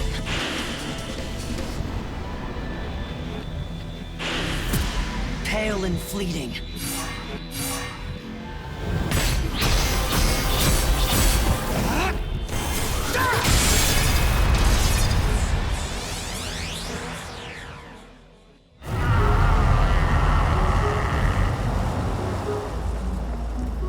It's pointless. Tiamat is primordial. The Mother Goddess will not fall.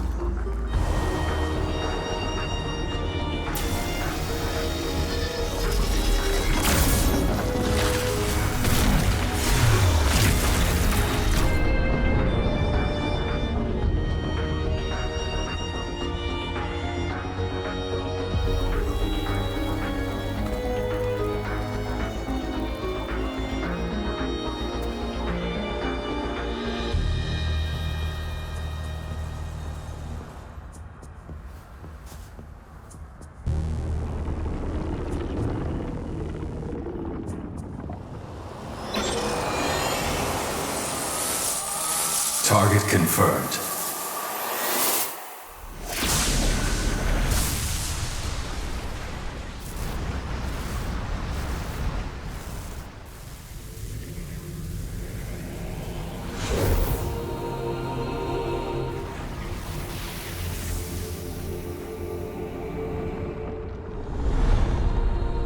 Young man, if you wish to live, take my hand.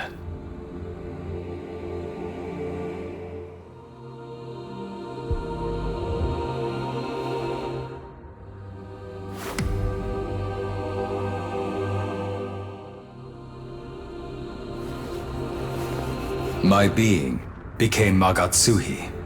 I was absorbed by Tiamat. When she fell by your hand and reformed, my essence escaped hers. I have reclaimed myself. But when we were bound together, I learned something. As a primordial goddess, she is nearly immortal. Yet her divinity is rooted within her identity as a dragon. If you seek to best a godly dragon, you'll need a godly dragon slayer. And so, my power is yours. Now let us rise, young man. This time we end it.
You have no idea how much I love the sequence you just saw. Aogami's entrance, the handshake, the fusion sequence, the music, the way the Nahobino combined Wrath Tempest and Murakumo to create the SMT equivalent of the Giga Drill from Gurren Lagann? This is absolute cinema. And with Tiamat truly defeated, our journey is finally It's not over. Never mind, it looks like Yoko is plotting something. Before checking out what she was up to, I went back to Minato, entered inside the demon haunt, and sat on the bench to have one last conversation with Aogami. Oh, Aogami, you have no idea how happy I am to see you. Young man. Ah, yes, please, keep calling me that. I have missed this so much. And now, fellas, I would like to use this opportunity to show my appreciation for Tsukuyomi. Not only did he shield me from Tiamat's devastating attack, he also used the last remains of his life force to fully heal Tao, ensuring that we would be able to carry out our mission. After being separated from Aogami, I felt lost, isolated even. But that didn't last long because Tsukuyomi came to my rescue. By fusing with him, I got to see a side of the director that I never knew even existed. His attachment to Yuzuru Atsuta, the sick-looking design of his Narobino form, his busted skills. It's only thanks to him that I was able to get this far. As the man once said himself, "They who forge onward in dark will always walk beneath the gaze of the moon." Thank you for your service, comrade, and may you rest in peace. After Aogami and I vowed to honor Tsukuyomi's will, I used my 3 stat points to increase my strength, and then I made my way back to the Serpent's Grave Altar to confront Yoko once and for all. Come, Chaos! Envelop this world! To home! Rise up!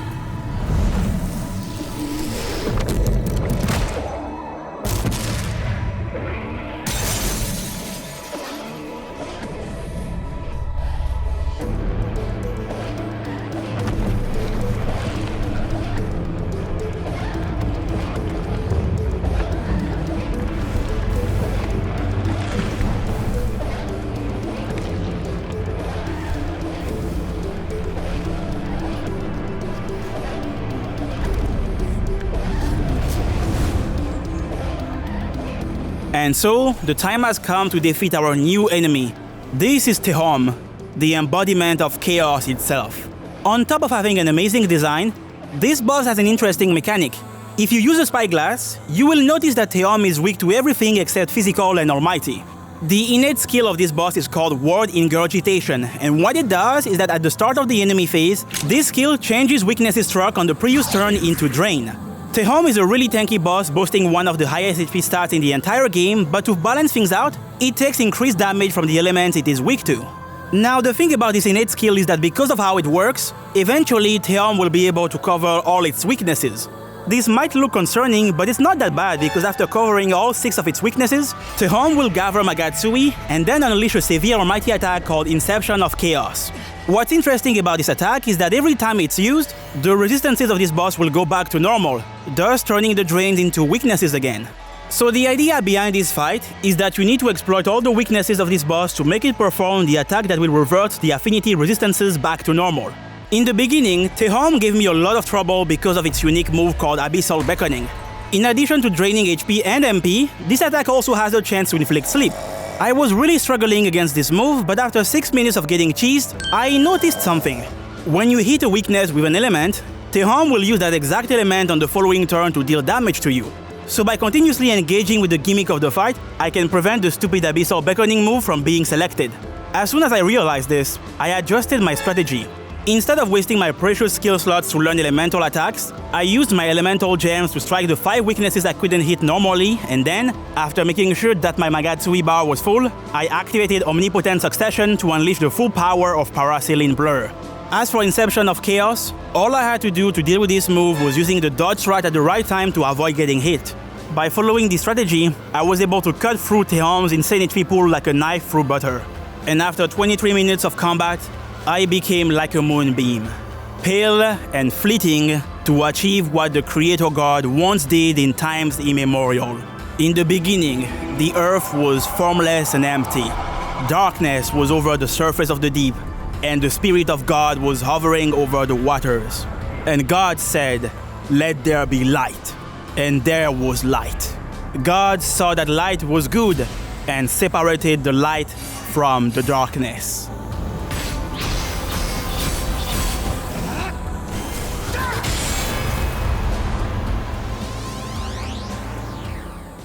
I love how after the fight it looks like Tehom is getting ready for round 2, but then it just vanishes. I don't know if this was the intended result, but this is peak comedy if you ask me. By the way, the fight you just saw is exclusive to the Law Path. The Canon of Vengeance storyline comes with 2 new paths. Each path comes with an exclusive boss fight, so for you, dear viewer, I decided to also include the new Chaos boss fight in this video.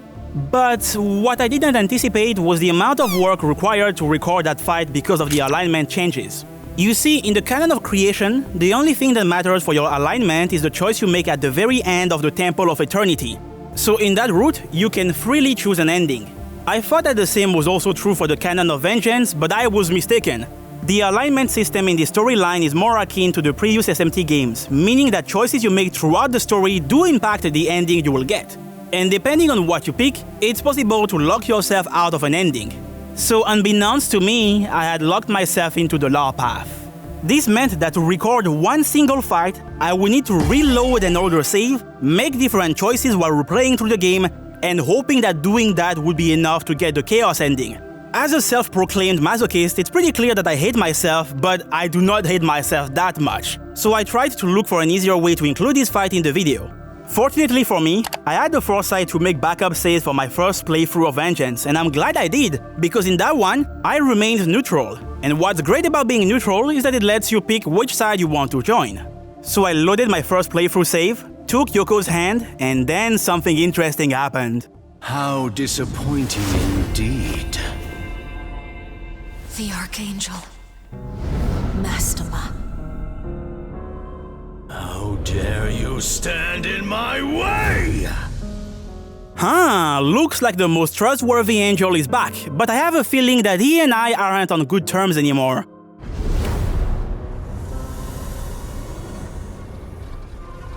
Yeah, so in this path you also fight Tiamat, but what's really interesting is that this time, Mastema is the one who controls the primordial serpent. What I love about this reveal is that it was foreshadowed from the very moment Mastema was introduced. Every demon who mentioned its name also made a remark about how it was given dominion over demonkind by the creator. And now we finally get to see this ability in action. This also explains why it was completely unfazed by Tiamat's awakening. Since this fight is exactly the same as the lore version, I'm just going to skip it and go directly to the main course. You've done a fine job of ruining my plans thus far.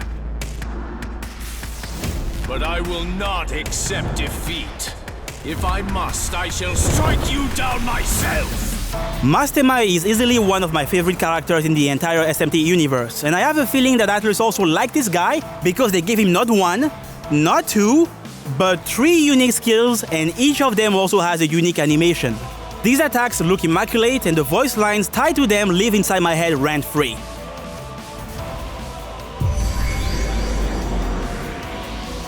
In the name of our hallowed and mighty Lord, evil, be gone!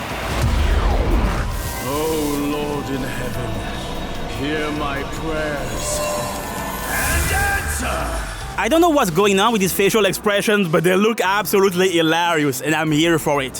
When it comes to this fight, the most important thing that you need to do is paying attention to Mastema's innate skill. It's called Crime and Punishment, and I have 2 things to say about it.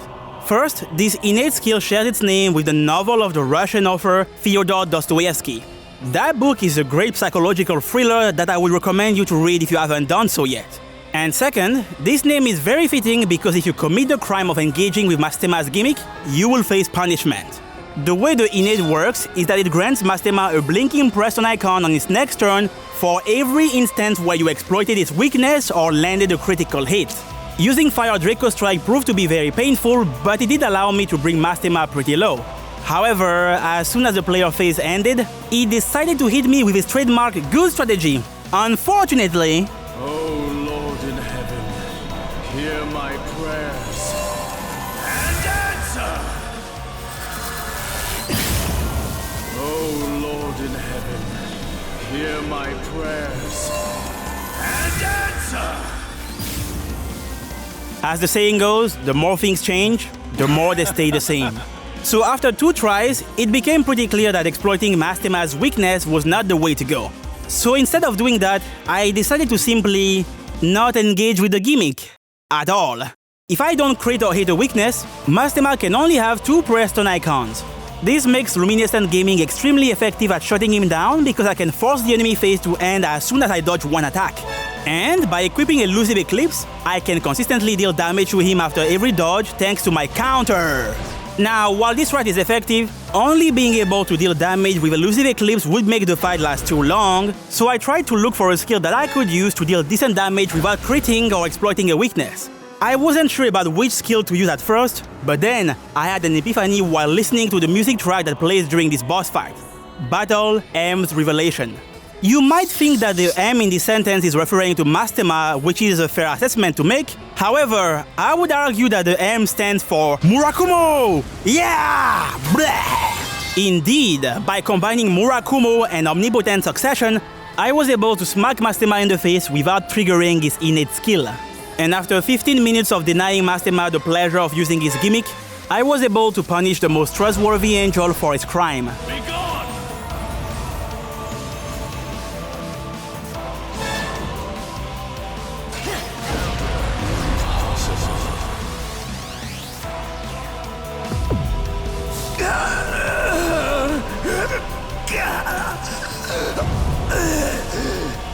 This should not be possible!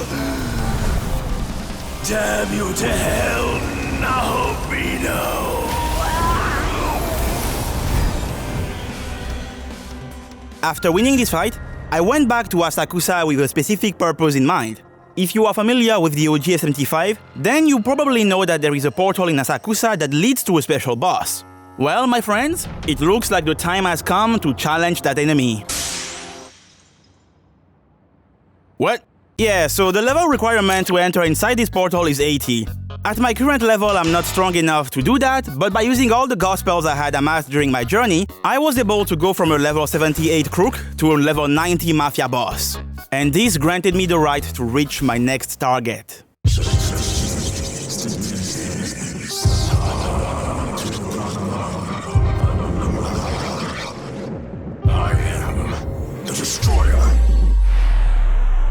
In 2022, I entered inside the Forbidden Dimension to prevent the destruction of the universe.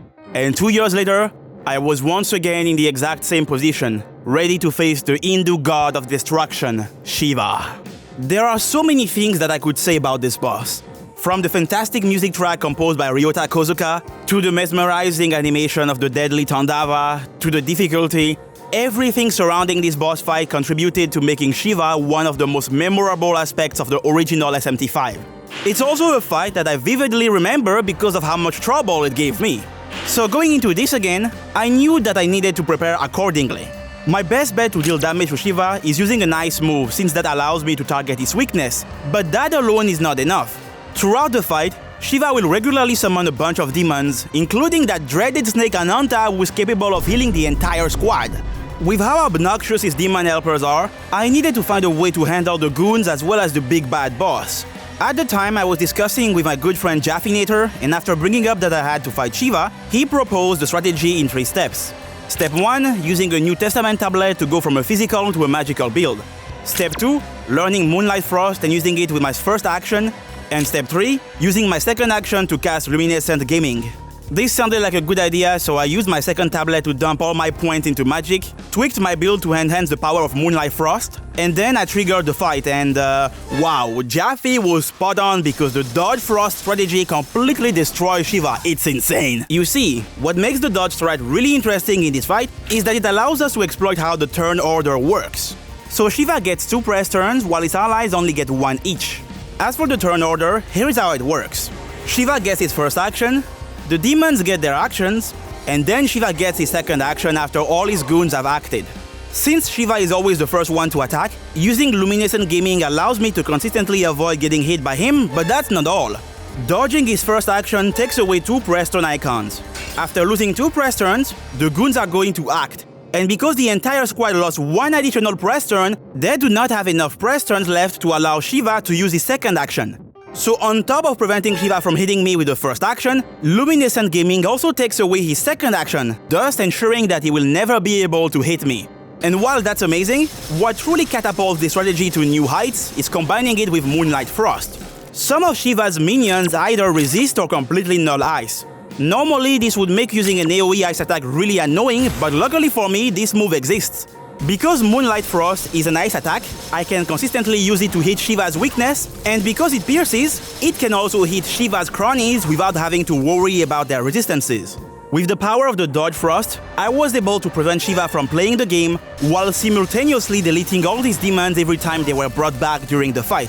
To ensure that I could keep doing this for as long as possible, I had to fix the one issue tied to this strategy: MP. Every single spell that's required for this fight is very expensive to cast, so to help with this, I equipped High Restore. Being able to get 20 MP back each time I struck Shiva's weakness was great, but what truly made High Restore go from good to god tier was its synergy with Omnipotent Succession. When using Succession, your first attack costs MP, but the 3 following attacks do not. If you use Succession and then crit or hit a weakness, each of the 4 hits you land will activate Restore, meaning that for 3 of these 4 hits, you essentially get free MP recovery. In addition to having High Restore, I also made sure to have as many MP restoring items as I could for this fight. This lengthy battle was quite intense on my MP resources, but by combining all the tools I had at my disposal, I kept pushing Shiva lower and lower until the Hindu god of destruction was at death's door. As the saying goes, revenge is a dish best served cold. And in Shiva's case, I made sure that he would get his just desserts. Your fate's already sealed. Farewell, Shiva. You were strong, but I was stronger. Winning this fight rewards you with 3 Gospels, but what I didn't know is that you also get a New Testament tablet. So the tablet I used essentially paid for itself. After taking care of Shiva, I used the tablet he gave me to go back to my strength build, and then I began my preparations before finishing the game. I reached the level cap of 99, watched the cutscene, and then I used the power of the throne to finally complete this challenge run once and for all. Now, so this is our fated ruler. Hello there. How many times do I have to teach you this lesson, old man? After listening to the old man, I went toward the portal that appeared in the middle of the throne room, and then I got a very interesting dialogue choice. In the canon of creation, there is a secret ending where you get to fight Lucifer's true form, and to unlock it, you must have completed 3 specific side quests, as well as having defeated Shiva. This ending does not exist in the canon of Vengeance, but if you still went ahead and completed all the side quests I mentioned, you get to decide which version of Lucifer you want to fight. The normal one, or the true form. So I made sure to select the option for an extremely powerful being, went to the realm beyond earth and heaven, saw Lucifer turn into a Decepticon, and then I prepared myself for the final battle of the canon of Vengeance. Shall we begin?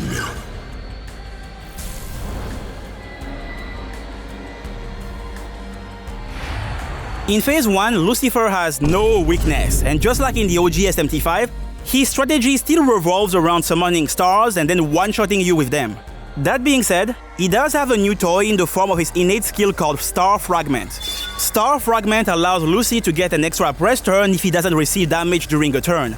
Since I pretty much never attack until my Magatsui combo is ready, Lucy is actually able to get a lot of mileage out of this skill.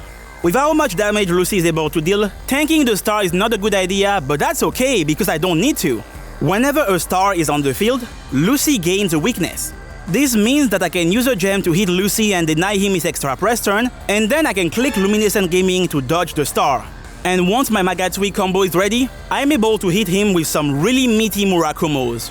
With 200 strength as well as all my passives, my Murakumos were hitting for a bit over 3k, and thanks to that massive damage, I was able to end the first phase with my second Magatsui combo.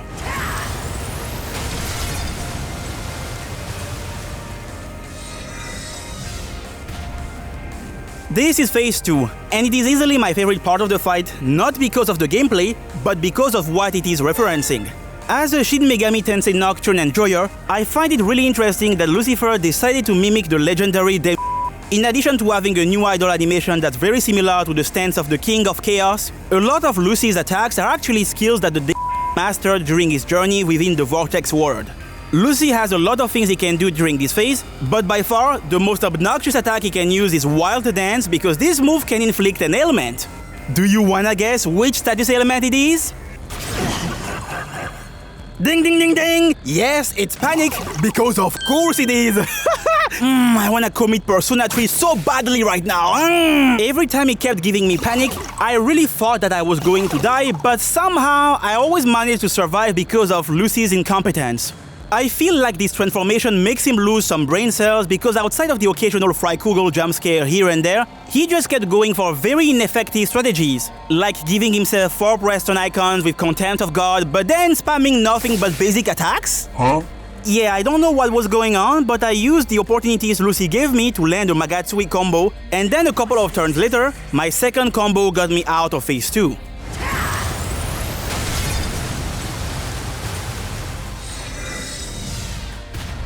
Long have I searched for a way to truly be free. At last, I have found but one possibility. For phase 3, Lucy decided to triple down on the star strategy by summoning the gigantic Morning Star. I always made sure to let the full animation play for the Morning Star because seeing the young man dodge that massive celestial body somehow never got old. Light of the Imperium. Bestow annihilation.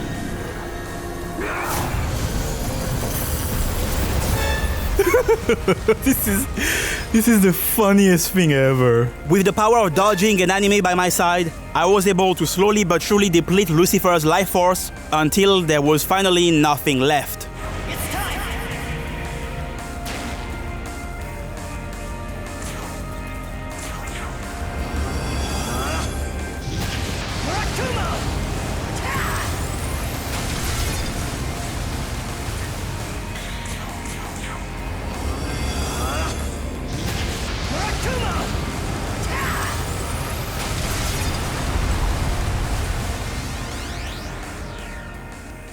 Well everyone, it looks like the journey is over. Or is it? As I hinted at during this video, I'm currently working on the production of a second video dedicated to the Super Bosses of Vengeance, and depending on when you will be watching, you might be able to click on it right away to see how that adventure unfolded. If you liked what you saw, consider joining this channel to become a YouTube member. I put a ton of effort into my videos, and it's thanks to the support of my YouTube memberships that I'm able to take my time to make these videos as good as I want them to be. So if you like what I do and want to support me, you can click on the join button to see what I have to offer. And if you don't want to or can't join, that's okay, because my videos will always be free to watch, and watching them is a great way to support the channel. Now if you will excuse me, I must return inside the editing cave to prepare my next video. In the meantime, don't fall victim to any demons. And most importantly, take care.